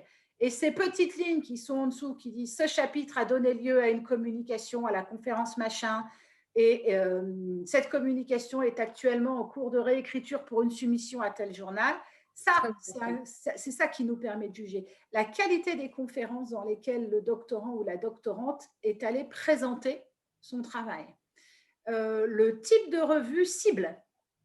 Le nom des co-auteurs, le nombre de co-auteurs, la quote-part, tout ça sont des éléments qui semblent, en fait, et j'insiste dessus parce que les doctorants, moi, dans les thèses que j'ai vues, ont souvent tendance à les oublier, ces éléments-là. C'est des éléments de jugement qui sont très, très importants. Parce qu'ils nous permettent d'évaluer quand vous êtes sélectionné pour une communication, excuse-moi Sandra, dans une conférence que l'on sait sélective, évidemment, le jugement de nos collègues qui ont été conduits à sélectionner la communication, il fait sens pour le jury. On en tient compte, c'est très informatif. D'accord. Et en complément, moi, je vous invite aussi à dire quand vous avez envoyé, parce qu'en fait, l'idée, c'est certainement pas d'arriver avec la thèse, les essais dedans et la revue à côté qui a publié vos essais. Ça, alors là, moi, je vous le conseille vraiment pas. Mais je vous ai mis voilà, parce que c'est à vous de vous faire votre opinion. Hein. Moi, je ne suis pas là pour vous dire quelle doit être la règle. Hein. Je vous ai mis aussi un avis de la SFM, donc Société française du management, je crois, que vous pourrez lire hein, et vous pourrez découvrir dans… Bon, moi, je ne suis pas d'accord avec tout ce qui est dit là-dedans, parce qu'en particulier, on sent quand même bien que c'est défendu par des collègues qui ont eux-mêmes co-publié avec leur doctorant et donc en fait, ils disent que c'est pas très grave, etc. etc. Bon. Donc, et puis c'est 2015. Là, on est en 2021, ça a déjà changé. Alors, en faisant de la spéléo, je suis retombée sur… parce que déjà, à l'IMS, on débattait de ces choses-là. Et il y avait une première table ronde à Lille à laquelle il se trouve que j'avais participé aussi, mais avec d'autres collègues, sur ce sujet de la thèse par article. Donc, c'est assez marrant de revoir ce qu'on disait à l'époque en 2012. Ça a énormément changé hein, depuis. Ça évolue, ça continue d'évoluer sur différentes pressions. Mais en tout cas, aujourd'hui, moi, je vous invite à mettre des papiers, on l'a dit, hein, qui seront demain publiés. Et vous pouvez arriver au moment de la soutenance en ayant déjà mis un papier dans le tuyau. Mais un papier dans un tuyau d'une bonne revue, c'est entre 1 et 2 ans pour que ça sorte. Donc, vous n'êtes pas obligé d'attendre le lendemain de la soutenance pour y travailler. Mais pas mettre le même, pas faire de copier-coller, surtout pas. Et ne pas hésiter à dire, si vous avez dans la thèse, à dire, ben voilà, j'ai visé telle revue, ça n'a pas marché. Mais regardez d'ailleurs, je les ai mis en annexe. Il y a eu une bonne idée qui nous a été transmise par un reviewer, ça a réorienté. Voilà, là, on rentre dans la démarche de chercheur, du chercheur format thèse par article. Donc, et ceci dans le cas de jury de thèse ou même pour la qualification. Bien sûr. D'accord. Donc là, il nous reste quelques minutes. Donc, on continue avec deux questions du chat. La thèse par article n'est-il pas un format à privilégier pour publier des articles? Ben non, justement. Alors là, Ouais, je pense que ça aide pas plus qu'autre chose. Mais… Non, ça aide pas parce que, en fait, posez-vous la question suivante. Et là, il n'y a pas de bonne réponse. C'est vous qui vous pouvez apporter. C'est à l'issue de ma thèse, qu'est-ce que je veux faire? Est-ce que je suis un consultant qui a voulu prendre l'occasion et le temps de réfléchir sur une question particulière et puis je vais me dire que je vais avoir mon nom sur 3 papiers, ça va m'aider dans ma carrière après. Hein, alors je dis consultant, mais ça peut être autre chose. Ou est-ce que vous dites, moi, je veux embrasser la carrière académique, je veux devenir enseignant-chercheur, je veux continuer à publier après. Si vous êtes dans cette deuxième option, vous voulez être recruté. Moi, maintenant, je me place en tant que directrice de labo qui va recruter des futurs collègues, hein, un maître de conférence. En tant que directeur de labo, j'ai envie de quoi? J'ai envie que ça fourmille de papier, que la période soit propice à des valorisations. Et donc, je n'ai pas forcément intérêt à recruter quelqu'un qui a déjà publié avant d'arriver. J'ai plutôt intérêt à recruter quelqu'un qui est en train de valoriser un travail un peu épais et qui va publier une fois qu'il va être arrivé dans mon labo. D'accord. Mais quand on met l'évolution des articles, comme vous l'avez dit, présentation, soumission, article, etc., que se passe-t-il si on a eu un rejet, puis resoumis autre part? Est-ce préjudiciable? Non, moi, je dirais que c'est la vie. C'est la vie, voilà. Alors, qui n'a pas eu d'article rejeté hein, En fait, il n'y a pas… Si l'article est bon ou que l'idée est bonne, hein, et qu'après, elle peut être largement améliorée dans sa forme, il y a toujours un support pour le publier. Mais on peut des fois envoyer pas la bonne cible, rater sa cible, ne pas avoir… voilà. Mais ça arrive toujours et c'est normal et on apprend et l'idée est toujours, enfin moi c'est le conseil que je donne toujours, de tenter le plus haut qu'il est possible de tenter avec un papier donné. parce qu'il ne faut pas se priver d'avoir des bons retours, même si c'est des retours qui disent bah non, ça ne marche pas, mais pour telle et telle raison. Et là, c'est formateur, là, on apprend. D'accord. En revanche, il faut s'apprêter. Enfin, moi, je sais que dans les jurys, quand je suis en jury thèse, j'aime bien discuter de ça avec les doctorants, justement, avec les candidats. Ouais. Parce que c'est une manière aussi de sonder leur épaisseur, justement, sur ces trucs-là. Et vous pouvez vous apprêter, du coup, potentiellement à avoir quelques questions de votre jury sur et alors ce reject, qu'est-ce qui vous a appris, qu'est-ce que vous avez fait, etc., etc. Ce qui sont des questions, un, tout à fait légitimes, et deux, qui nous intéressent aussi personnellement, parce qu'on passe nos journées à se prendre des rejects. Il ne faut quand même pas se leurrer, quoi. C'est une expérience fort désagréable, mais tout à fait commune pour tout le monde. Ou à évaluer des articles. Hein. À rejecter ceux des autres. Là, on reçoit une autre question. Comme les papiers évoluent au cours du travail et peuvent changer leur forme et contenu, à cet égard, pouvons-nous toujours citer les conférences où on a présenté des papiers, même s'ils ont été considérablement changés entre-temps? Bien sûr, parce que le format pour mentionner ça, c'est ce chapitre a fait l'objet d'une communication à la conférence machin. Ça ne veut pas dire que le texte de la communication est strictement identique à celui du chapitre. Ça veut dire que les idées qui sont développées dans le chapitre ont été utilisées pour écrire une intention de communication qui a été acceptée. C'est ça que ça veut dire. Donc, et il faut le mentionner, parce que c'est une manière de valoriser le truc. Et si dans la forme, bah justement, vous n'optez pas pour avoir 3 chapitres, 3 petits bouts de tranches de saucisson avec 3 fois la même revue de littérature, mais que vous avez bien un énorme chapitre introductif qui va positionner, etc., etc., mais vous n'aurez pas de problème d'autoplagiat, hein, comme l'un de vous l'évoquait tout à l'heure, parce que justement... bah, c'est pas la même chose, ça se ressemble pas. D'accord. Je vais ajouter quelque chose. Excusez-moi, Malek, je vous ai coupé la parole. Je vois, il y a 10 secondes, je voyais la question de Ibrahim que je ne vois plus maintenant. Voilà. Personnellement, pour avoir fait une thèse très holiste, je me demande tout de même si avoir scindé mes questions, avoir planifié le format de publication ne m'aurait pas aidé. Je dirais que ce n'est pas parce qu'on fait une thèse monographique qu'on ne réfléchit pas à ces questions-là. Et ce n'est pas parce qu'on fait une thèse dite par essai qu'on réfléchit à ces questions-là. Ça ne vient pas naturellement. Il faut réfléchir à votre tactique de valorisation, à votre stratégie de publication, quel que soit le format de la thèse. Et d'ailleurs, il y a une question qui n'est pas encore complètement sortie, mais c'est peut-être le moment de l'aborder, c'est vous n'êtes pas du tout obligé de choisir le format dans les 2 premières semaines d'inscription en thèse. Hein.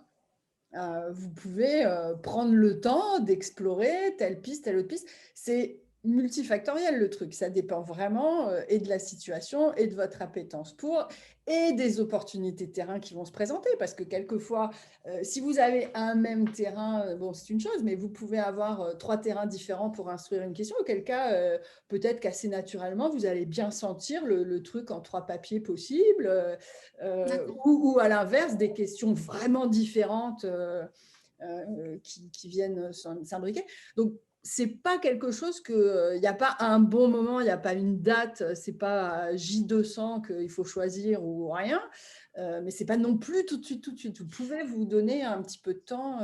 Je me permets de rebondir, ça nous permet de faire la transition du coup sur la 3e partie et sur du comment le choix entre ces 2 formats. Sur ce que vous venez de dire, on a eu pas mal de questions à ce sujet dans le chat. Ok, il n'y a peut-être pas, on va dire, on n'est pas obligé de décider tout de suite, mais c'est quoi la deadline? Il y a bien un moment où il faut avoir pris la décision, ne serait-ce que pour être rédigé dans les temps, parce que bien entendu, le temps de rédaction de la monographie peut être plus long. Enfin, donc voilà, quel serait-vous, pour vous, le moment où il faut vraiment trancher? Alors, je pense qu'il faut se déstresser. Hein. Ouais, moi, je ne suis pas du tout sûre qu'une monographie soit plus long à rédiger qu'une thèse en 3 essais. C'est ce que j'allais dire. C'est un faux problème, ça prend exactement le même temps.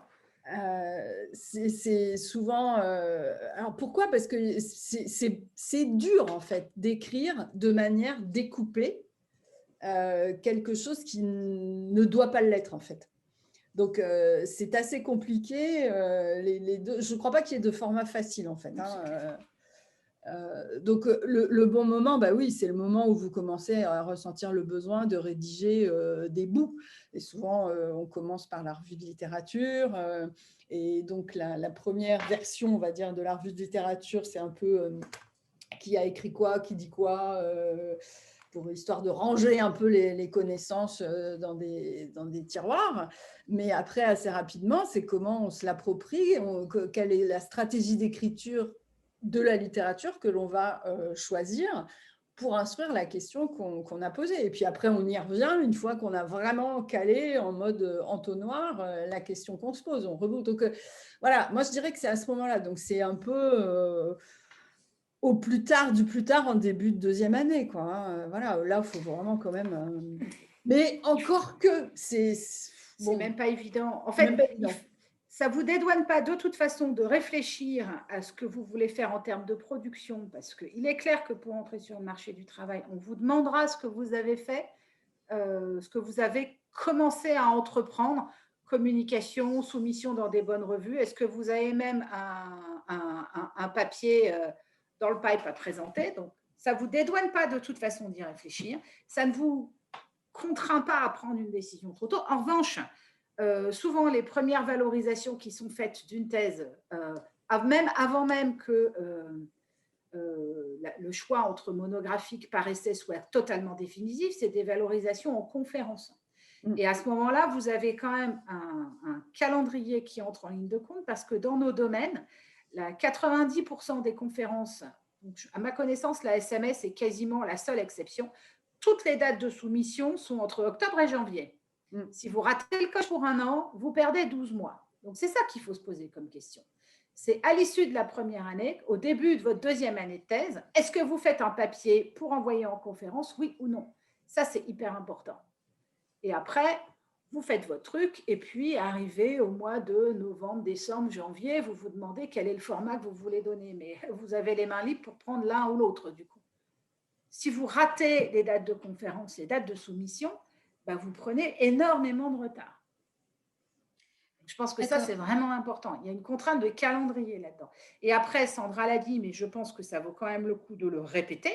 Ne vous voilez pas la face. Une publication dans une bonne revue, c'est long. Et ça prend, pour certaines, 1 an, mais enfin, pour certaines, ça prend 3 ou 4 ans. Ouais, 1 an, très long. Ça passe bien. Hein. Mais alors, 2 ans, c'est quand tout se passe bien. Mais alors, pour rebondir à ce que vous aviez dit tout à l'heure, qui m'avait un peu choquée, parce que j'avais jamais entendu ça, que fait-on si dans nos 3 ou 4 essais, on en a un qui est publié? Parce que quand je vous entends, j'ai l'impression qu'il ne faut vraiment pas alors qu'ils ne soient pas tous publiés, ça je l'entends, parce que ça j'avais en tête qu'il fallait que les papiers soient à un stade d'avancement différent. Mais s'il advient que le processus est bien passé et qu'il y a un papier publié, on ne va pas l'enlever de la thèse parce qu'il a été publié, parce qu'on a construit la thèse aussi avec ce papier. Non, mais c'est pas. Mais le papier, vous pouvez signaler que le chapitre a fait l'objet d'une publication. Oui. La nuance est là. C'est pas le chapitre qui a été publié. C'est que sur la web, il y a un papier qui est sorti. Voilà.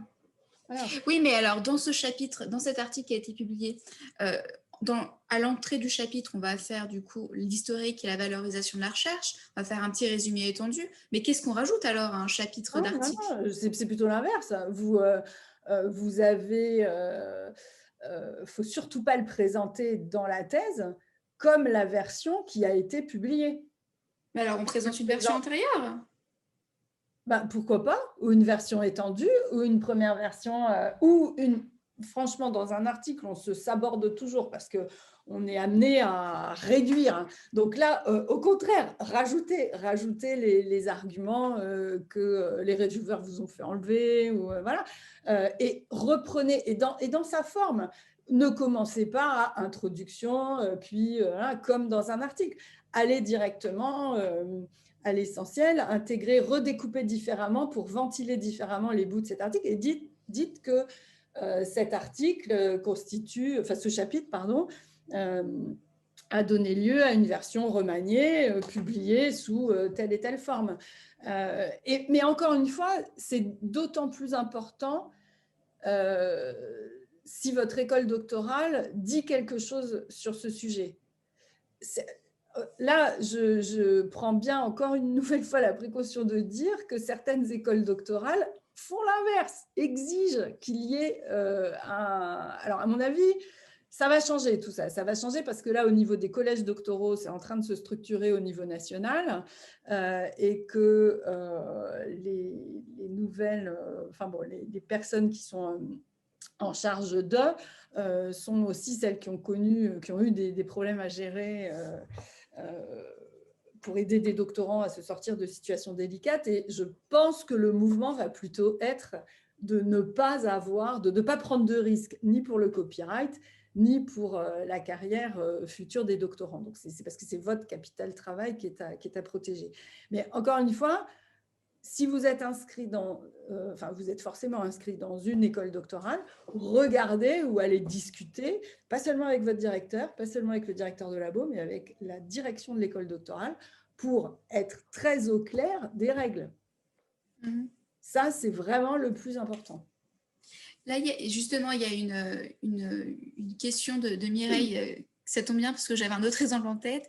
Elle précise dans la thèse de Christina Theodoraki qui a eu 2 prix de thèse. Elle a mis ses articles tels quels, il me semble. Et j'ai aussi en tête des prix de thèse à IMS avec des articles qui sont mis tels quels, en fait. Oui, oui, bien sûr. Mais encore une fois, je leur souhaite de ne pas avoir de problème de copyright. Alors, oui. Pas de problème de jury. Il faut quand même intégrer là-dedans que, au fond, excusez-moi, je vous ai coupé, Angélique, mais c'est toujours le jugement de membres du jury. Et on n'a pas tous exactement les mêmes positions. Et c'est pour ça que ce que disait Sandra tout à l'heure sur le fait que, autant pour la thèse monographique, les standards et les pratiques sont finalement bien installés, autant ils ne le sont pas nécessairement pour la thèse par article. Moi, j'ai eu des patchworks d'articles qui étaient copiés, collés, où je me suis tapé 3 fois la même revue de littérature, le tout sans chapitre programmatique avec une question, enfin une articulation globale de la question de recherche. J'ai eu des collègues qui étaient fort satisfaits de ça, qui étaient dans le même jury que moi. Bon, ben, moi, ça m'a laissé frustrée. Voilà. Et justement, que pensez-vous dans la thèse par article de la pertinence dans les jurys que vous faites, notamment, en plus du chapitre théorique, avoir un chapitre méthodologique qui présente du coup le design de recherche, le positionnement épistémologique. C'est très important. Oui, ça aussi, c'est nécessaire. Oui. Alors, c'est d'autant plus important que la plupart du temps, il est rare d'avoir des thèses par article où il y a des différences qui font qu'il y a 3 méthodos différentes, quoi. La plupart du temps, il y a quand même des gros points communs méthodologiques. Oui, et puis la méthodologie format article, ça fait quelques lignes. Hein. Dans une thèse, on attend autre chose. Hein. Oui. Vous n'arriverez pas à convaincre, en tout cas pas si je suis dans le jury, de la même manière le membre du jury si vous avez vraiment un chapitre de méthodo où on voit que vous êtes posé des questions, vous êtes allé lire des choses différentes, que vous avez mis en perspective. Il y a beaucoup de thèses aussi aujourd'hui qui sont des thèses mixtes, c'est-à-dire quali et quanti. Hein. Oui, tout à fait. Et ça, c'est très bien. Et donc, du coup, ça peut être un élément positif aussi pour avoir un essai plutôt quali, un essai plutôt quanti, par exemple, hein, puisque là, on est dans la thèse par essai. Mais dans tous les cas, on attend des développements pour savoir comment ces 2 méthodes s'articulent et que l'histoire ne soit pas réglée en 5 lignes dans l'essai quali, en 10 lignes dans l'essai quanti ou réciproquement. Hein. Et justement, on a une question de Grégory. Peut-on ou faut-il, lorsqu'on soumet des articles dans une revue, préciser dès le début de l'article que ça fait partie d'une thèse? Est-ce que c'est nécessaire ou… Ça, j'ai jamais vu ça dans un article personnellement, mais… Non, ce qui peut arriver, j'ai déjà lu ça, ce qui peut arriver, c'est de dire que la partie empirique est issue d'un travail doctoral. Ça, des fois, on le trouve. Et à ce moment-là, la thèse est citée en biblio. Hein. Ouais, voilà. D'accord. Et du coup, pour finir sur cette partie qui avait pour objectif de comprendre un petit peu comment choisir entre les deux, est-ce que vous auriez du coup des conseils pratiques pour la rédaction d'une monographie versus la rédaction d'une thèse par article, des conseils un peu concrets que vous pourriez donner aux doctorants? Alors moi, le premier conseil concret, quel que soit le format, ça serait de ne pas avoir peur d'écrire et de réécrire. C'est-à-dire que les doctorants, moi ça, c'est ceux qui me font le plus peur à encadrer personnellement, c'est ceux qui veulent écrire le truc parfait du premier coup. Là, je pense que c'est vraiment, il y a un processus d'apprentissage à travers l'écriture qui n'est pas homogène parce que chacun a sa manière de réfléchir, de penser, voilà. Mais en fait, je pense qu'on écrit trois revues de littérature, quoi. La V0, la V1 et la V2. Et elles peuvent être très, très différentes, ces versions. Et ça peut être pareil. Alors, souvent, il y a une illusion que ça va être plus facile d'écrire des articles parce qu'on a l'impression d'avoir plein de modèles en support. Il suffit d'ouvrir des revues et puis à peu près de faire pareil. C'est pas vrai parce que la pensée de l'article, une fois qu'il est écrit, est une pensée extrêmement synthétisée, ramassée, précise, droit au but. Et ça, avant de l'avoir et de l'écrire, il faut souvent avoir beaucoup écrit, réécrit, jeté à la poubelle. Enfin, bon, si vous faites comme moi, vous avez plein de fichiers avec des bouts, avec des fichiers poubelle 1, poubelle 2, voilà. Et ça, c'est... voilà, ça fait partie du truc, quoi. Il y a des gens qui sont plus ou moins à l'aise avec l'exercice d'écriture. Mais ceux qui s'autocensurent de peur d'écrire quelque chose qui ne soit pas parfait, je leur conseille de respirer un grand coup et de le faire quand même, parce que sinon c'est trop difficile, c'est trop difficile. Donc il faut, voilà, moi ça serait mon premier conseil pratique, quel que soit le format. Pas attendre la 3e année pour écrire, hein. Alors, pour aller dans le même sens et pour être très concrète, il y a un truc qui souvent marche. Alors, je ne dis pas à tous les coups, hein, attention, hein, mais souvent fonctionne, c'est d'écrire des petits morceaux. Quand dans votre tête, quelque chose se met en place, n'hésitez pas à écrire 5 lignes, un paragraphe, une demi-page, 2 pages pour le mettre sur le papier. D'abord, ça aura le mérite d'être écrit. Ensuite, ça met de la distance entre votre idée géniale et vous-même et ça la remet à sa place. Des fois, on a des idées géniales qui, une fois qu'elles sont écrites, se révèlent un peu pauvres, on va dire. Donc, ça a le mérite de mettre à distance les choses, de les écrire. Et puis, le 3e mérite, c'est qu'une fois que vous avez vos différents morceaux, vous avez comme des briques que vous pouvez agencer et réagencer. Et souvent, la structure de votre pensée, elle émerge de cet exercice d'agencement et de réagencement. Le 4e mérite, c'est celui que Sandra aussi vient de souligner, c'est que c'est beaucoup plus facile que de se retrouver devant une page blanche. Donc, écrire des petits morceaux, écrire progressivement, ça vous met dans une situation le jour où vous vous dites, bon, il faut que je fasse ma revue de littérature, vous avez déjà du matériau. Et ce matériau, vous pouvez le travailler et après, c'est facile. En réagençant, vous rajoutez, vous enlevez, vous retaillez, vous réécrivez, c'est beaucoup plus facile. Moi, j'ai un 2e conseil, c'est posez-vous la question de la structure. De la structure, du raisonnement que vous donnez à lire. Quelles sont les étapes, quelle est la logique, quelle est la progressivité. Essayez de vous mettre à la place de votre lecteur. Une thèse, ce n'est pas le roman d'une vie. Une thèse, ça rend compte d'une démonstration. Et ça a une forme de linéarité dans l'écriture pour pouvoir convaincre votre lecteur. Donc, pensez à la structure de ça. C'est hyper important. Et plus la structure est claire pour votre lecteur et notamment vos rapporteurs ou vos reviewers, quand vous ferez un papier, c'est la même chose, mieux c'est. Donc, moi, c'est quand même mon 2e conseil. Et puis, mon 3e, et je sais qu'on en a discuté hier avec Sandra, donc on a un peu des vues communes sur la question. Ne confondez pas projet de recherche et projet de publication. Ce sont 2 choses différentes. Et dans une thèse, ça se sent. Quand le doctorant fait clairement la différence entre les deux, on sent une aisance par rapport à ça qui est extrêmement rassurante. Et je pense que c'est utile de temps en temps de s'interroger à quel projet suis-je en train de travailler? Est-ce que je travaille à un projet de recherche ou à mon projet de publication? D'accord, très bien, merci. Et dernier tout petit conseil pratique. Oui, bien sûr, allez-y. Méfiez-vous de la pensée PowerPoint. C'est-à-dire que quand vous préparez, par exemple, des entretiens avec votre directeur de thèse ou des présentations en labo, etc., de plus en plus, voilà, le PowerPoint. Le PowerPoint, le saut logique, ça passe. Dans un PowerPoint, allez, on passe d'une idée à l'autre, c'est pas propre, c'est pas Sharpie comme on dit en photographie, ça passe. À l'écriture, ça passe pas. Donc, écrivez vos PowerPoint, quoi. Enfin, pensez PowerPoint si vous voulez, mais après, passez à l'écriture, la vraie. Et là, vous allez vous rendre compte par vous-même hein, où ça coince. D'accord. Dans le raisonnement. Et ça me fait penser à ce que vous dites par rapport aux tâches justement par article et aux gros chapitres programmatiques que vous évoquiez. Est-ce que c'est vrai que s'il y a déjà des éléments qui sont évoqués dans ces chapitres-là, à quel point c'est dérangeant de dire dans le chapitre programmatique, ce point sera évoqué plus tard. Est-ce que ça coupe trop le discours et vaut mieux l'évoquer maintenant et ne pas l'évoquer après ou... Non, non, au contraire. Parce que je me demande de la cohérence de l'article, en fait, de ce qu'on propose dans les chapitres qui sont issus d'articles.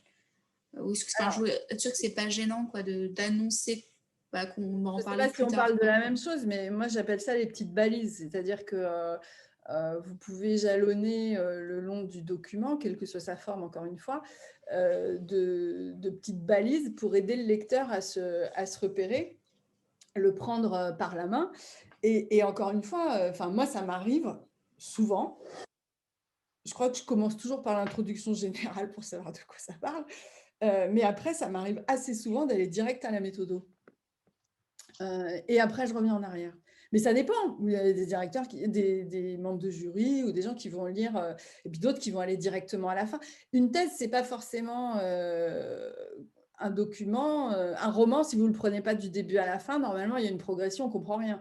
La thèse, Oui. ce n'est pas le cas, justement, parce qu'elle est suffisamment normée, on a des repères, on sait, et puis vous allez être utilisé, lu, vous allez être cité après, parce que vous avez déployé une méthodologie très particulière. Donc, les gens vont aller direct à votre chapitre de méthodo après. Ou à l'inverse, ils vont aller parce que vous avez... j'en sais rien, moi, emprunter un concept à une autre discipline. Donc, ils vont aller voir comment vous avez fait, comment vous avez opérationnalisé les variables, etc. etc. Donc, ça, c'est des...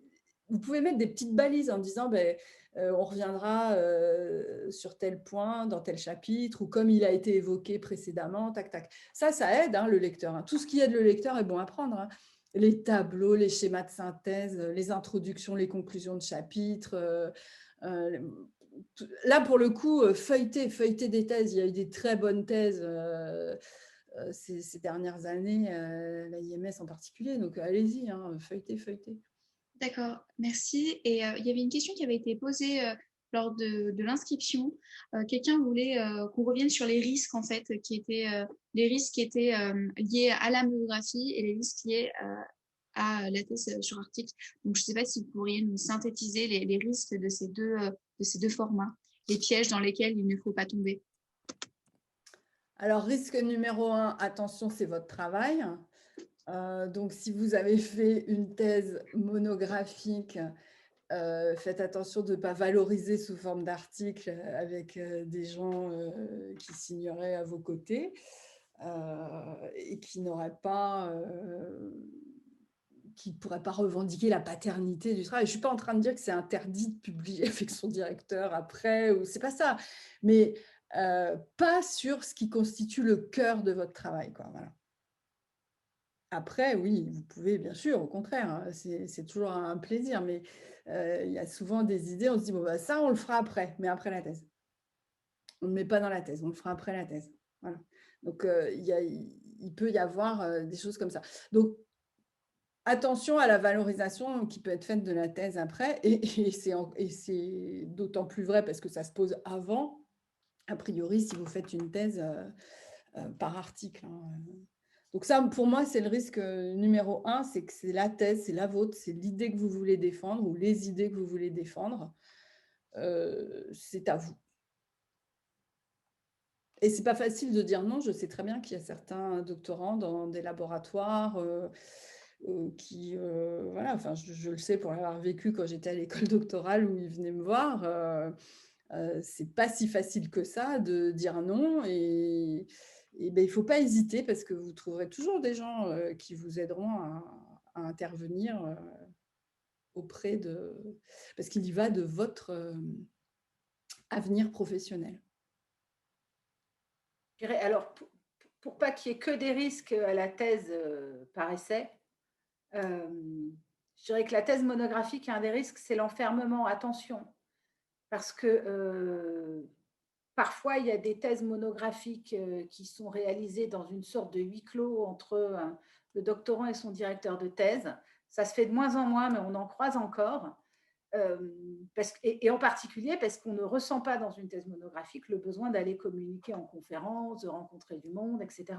Il n'est pas moins fort, ce besoin-là, quand on fait une thèse monographique que quand on fait une thèse par article. Sauf que, comme on n'a pas cette obsession de la publication, on le ressent moins, le besoin. Et le risque, c'est de l'ignorer dans une thèse monographique. Donc, il faut sortir de son trou. Il faut soumettre en conférence.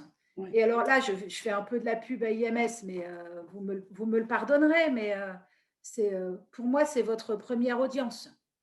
C'est une communauté qui est accueillante, qui a envie de pousser les jeunes doctorants, qui a envie de les soutenir, qui a envie d'échanger, qui est friande de nouveautés et de discussions sur des nouvelles idées, mais profitez-en. Profitez-en. Et puis, vous êtes des futurs collègues qu'on a envie de recruter. Hein. Il y a ça aussi. Hein. Ça joue énormément. Hein. Bien sûr. Donc, c'est toujours un plaisir de vous rencontrer. Et voilà. Moi, je me souviens de ma première... tu te souviens de ta première IMS, toi? Ouais, 94. Ouais, c'était à Dauphine. Alors, moi, c'était à Lyon, 94. Avec Martine Séville. On présentait un papier. Mais bon, c'est là qu'on a commencé à comprendre, voilà, les réseaux.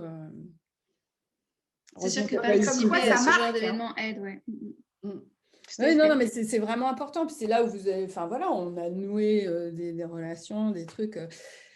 Je reviens, pour moi, le risque, si la question doit se poser en termes de risque, parce que c'est aussi une super expérience à la thèse. Hein, on apprend plein de choses sur soi-même. On va, voilà, on fait le... Ah, voilà, bonjour à Martine. Alors, Martine Séville, il y a quelqu'un qui est co-directrice de thèse.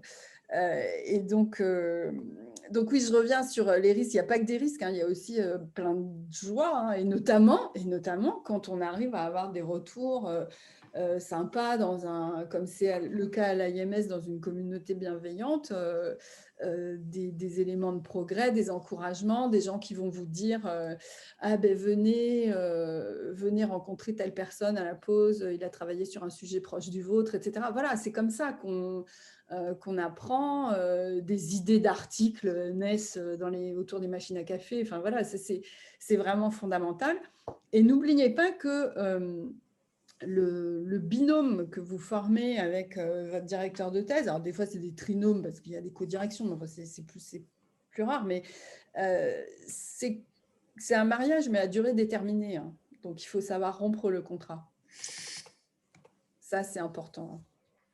D'accord. Écoutez, on va passer à la dernière question, la dernière partie sur les questions additionnelles, dont j'invite vraiment tous les doctorants qui sont encore en ligne avec nous.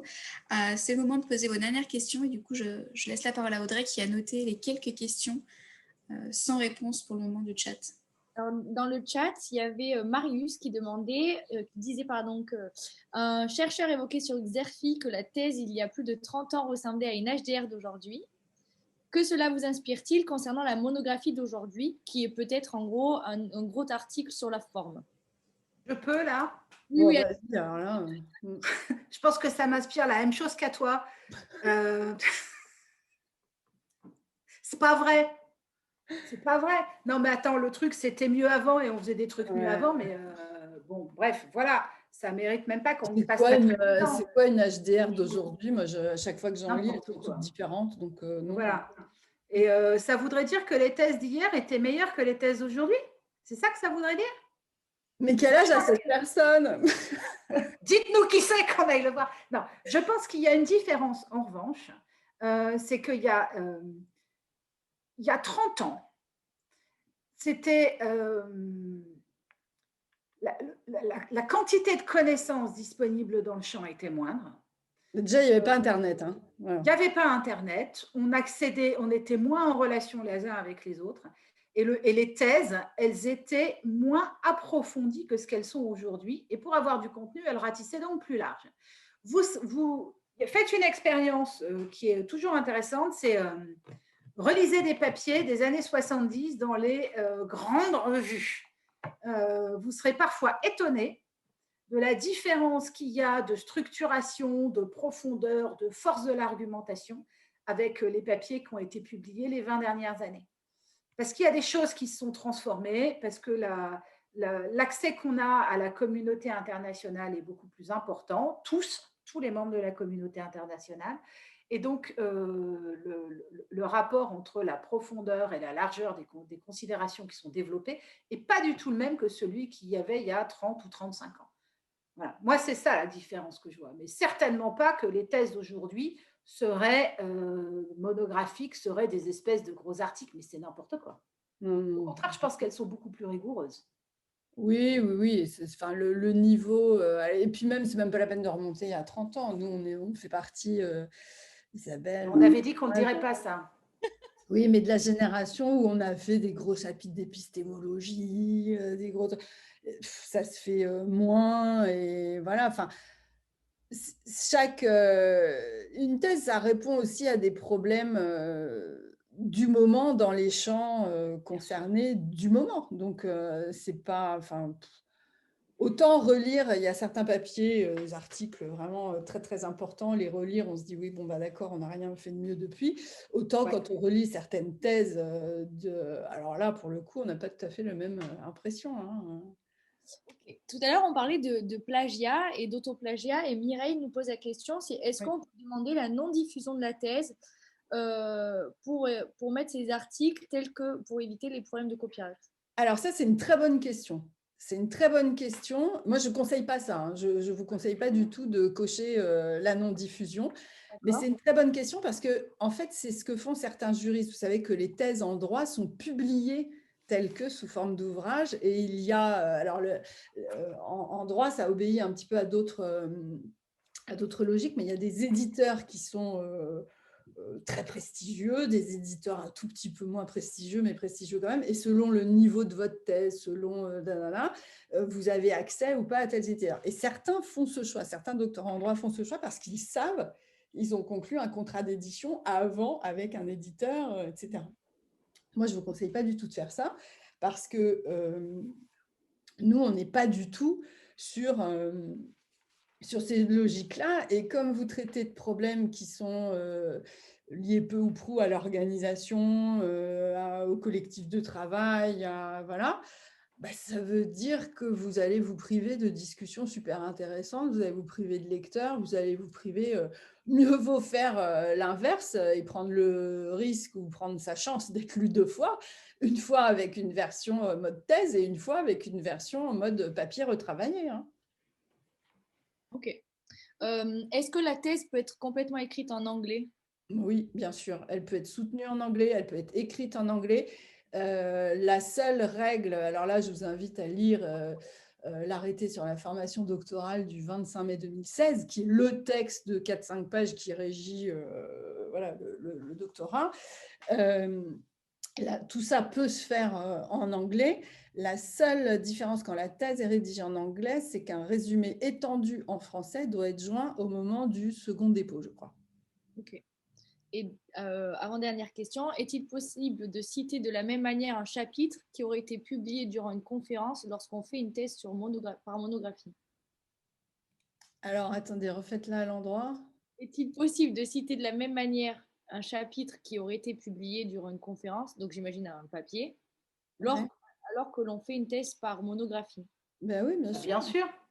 La thèse par monographie n'interdit absolument pas, au contraire, d'en valoriser des bouts ou d'en faire des bouts. Et surtout, les papiers de conférence, transformez-les en articles après.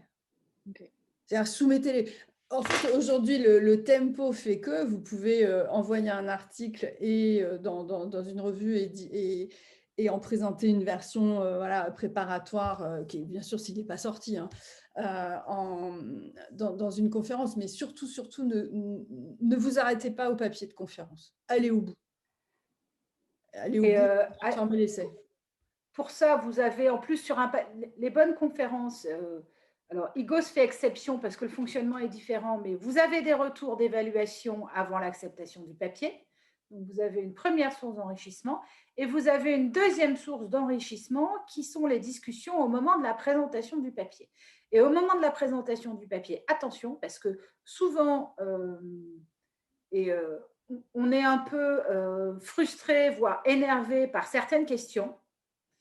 En se disant mais ils n'ont rien compris, mais ce sont des questions qui sont très très importantes parce que s'ils n'ont rien compris, c'est pas que ce sont des imbéciles, c'est qu'on a mal expliqué.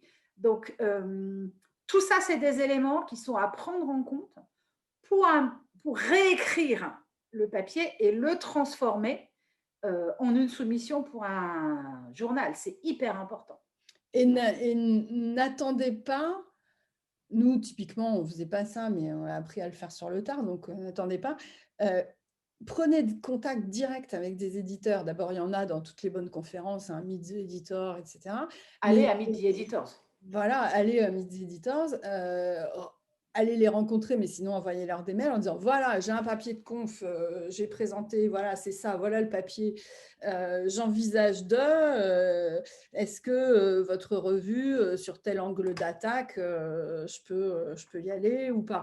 Et là, les gens peuvent vous donner la bonne manière de présenter en vous disant, bah oui, mais est-ce que vous avez vu que dans la revue, sur ce débat-là, il y a un papier qui a été publié il y a 2 ans, et si vous faisiez la réponse A?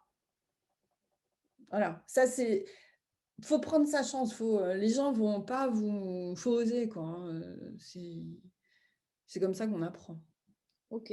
Anna, question, est-ce que c'est mal vu de présenter le même article dans deux conférences différentes?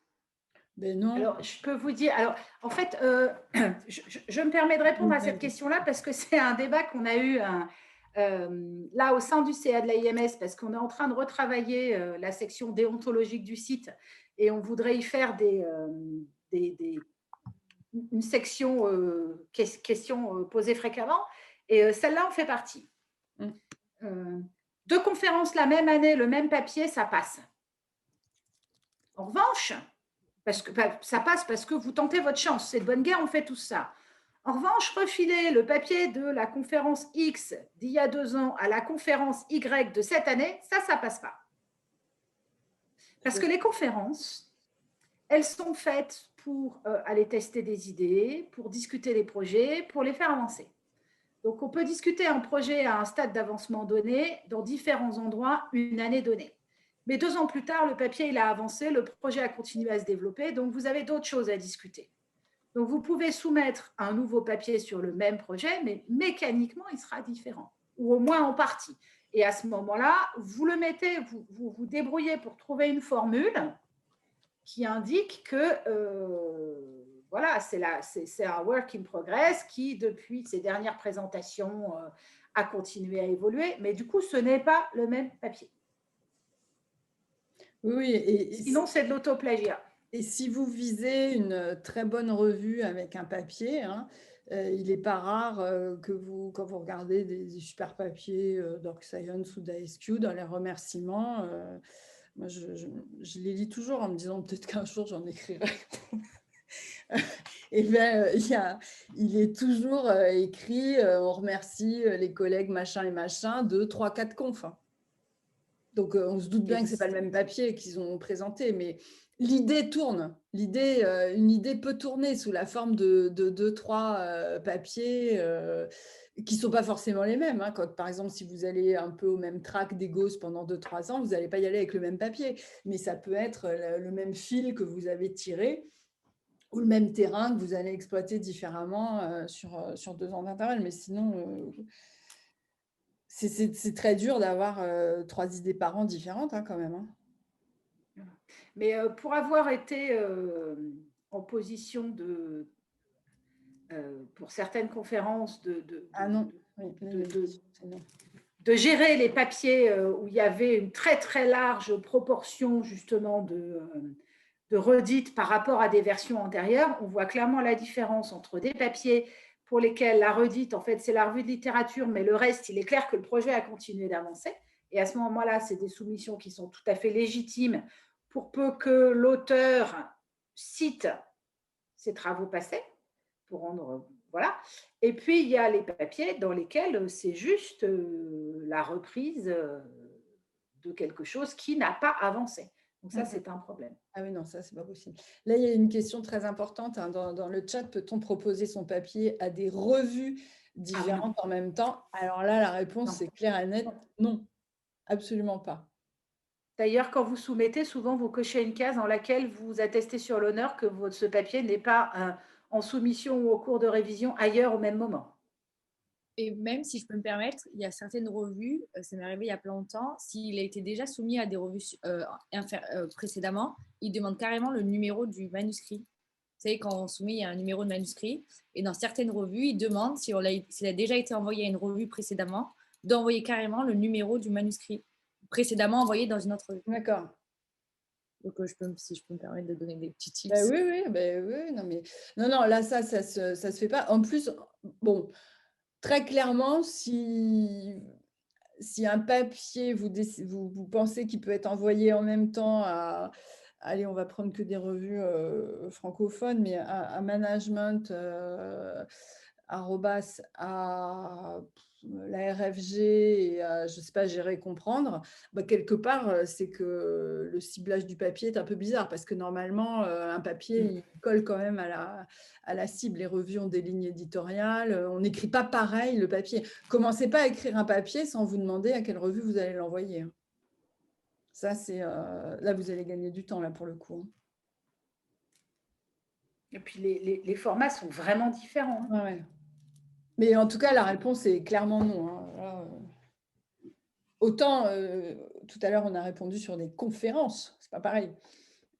Autant, parce que là, vous allez présenter la communauté EGOS. C'est pas tout à fait la même communauté que URAM, qui n'est pas la même que l'AIMS, etc. Et puis, vous pouvez même avoir un intérêt. Par exemple, si vous avez un papier qui est à cheval entre des problématiques stratégiques et RH, bah, vous avez peut-être intérêt à vous balader dans les deux communautés de façon à enrichir les retours, etc. Ça, c'est pas pareil. Mais le papier, non. Pensez aux évaluateurs qui font le boulot en parallèle. D'accord, je pense qu'on n'a plus de… Je rebondis. Excusez-moi, Malek, ça fait 2 fois que je vous coupe la parole, mais vraiment toutes mes excuses parce que, en fait, ce que vient de dire Sandra me fait penser à un autre truc qui est quand vous… Oh, mince, il y a des travaux chez moi. Imaginez que vous avez soumis un papier à une revue et que vous avez été rejeté. Ne le resoumettez pas direct sans faire des adaptations à une autre revue. Il y a 9 chances sur 10 que vous tombiez sur les mêmes rapporteurs déjà pour commencer. Et s'ils voient exactement le même papier, ils vont se dire « Oh là là, on leur a fait des retours, mais ils ne les ont pas pris en compte, ils n'ont pas bossé. » Donc, vous ne prenez pas le même pour le remettre direct ailleurs. Il y a un travail entre les deux. Si je peux me permettre, c'est du coup en cas si on a évité le death reject et qu'on a reçu des commentaires de reviewers. Oui, c'est dans le cas déjà formidable où vous n'avez pas été death rejecté. C'est mon nouveau doctorant. Oh. Donc, je pense qu'on n'a plus de questions à ce qui paraît. Donc, on est arrivé à la fin, je pense. Donc, je tiens à remercier grandement tout le monde d'avoir été aussi nombreux pour cette première initiative. Nous avons essayé de répondre au maximum de vos questions. Si vous avez d'autres questionnements, nous vous invitons à participer au doctoral de l'AIMS car on va réévoquer la même thématique.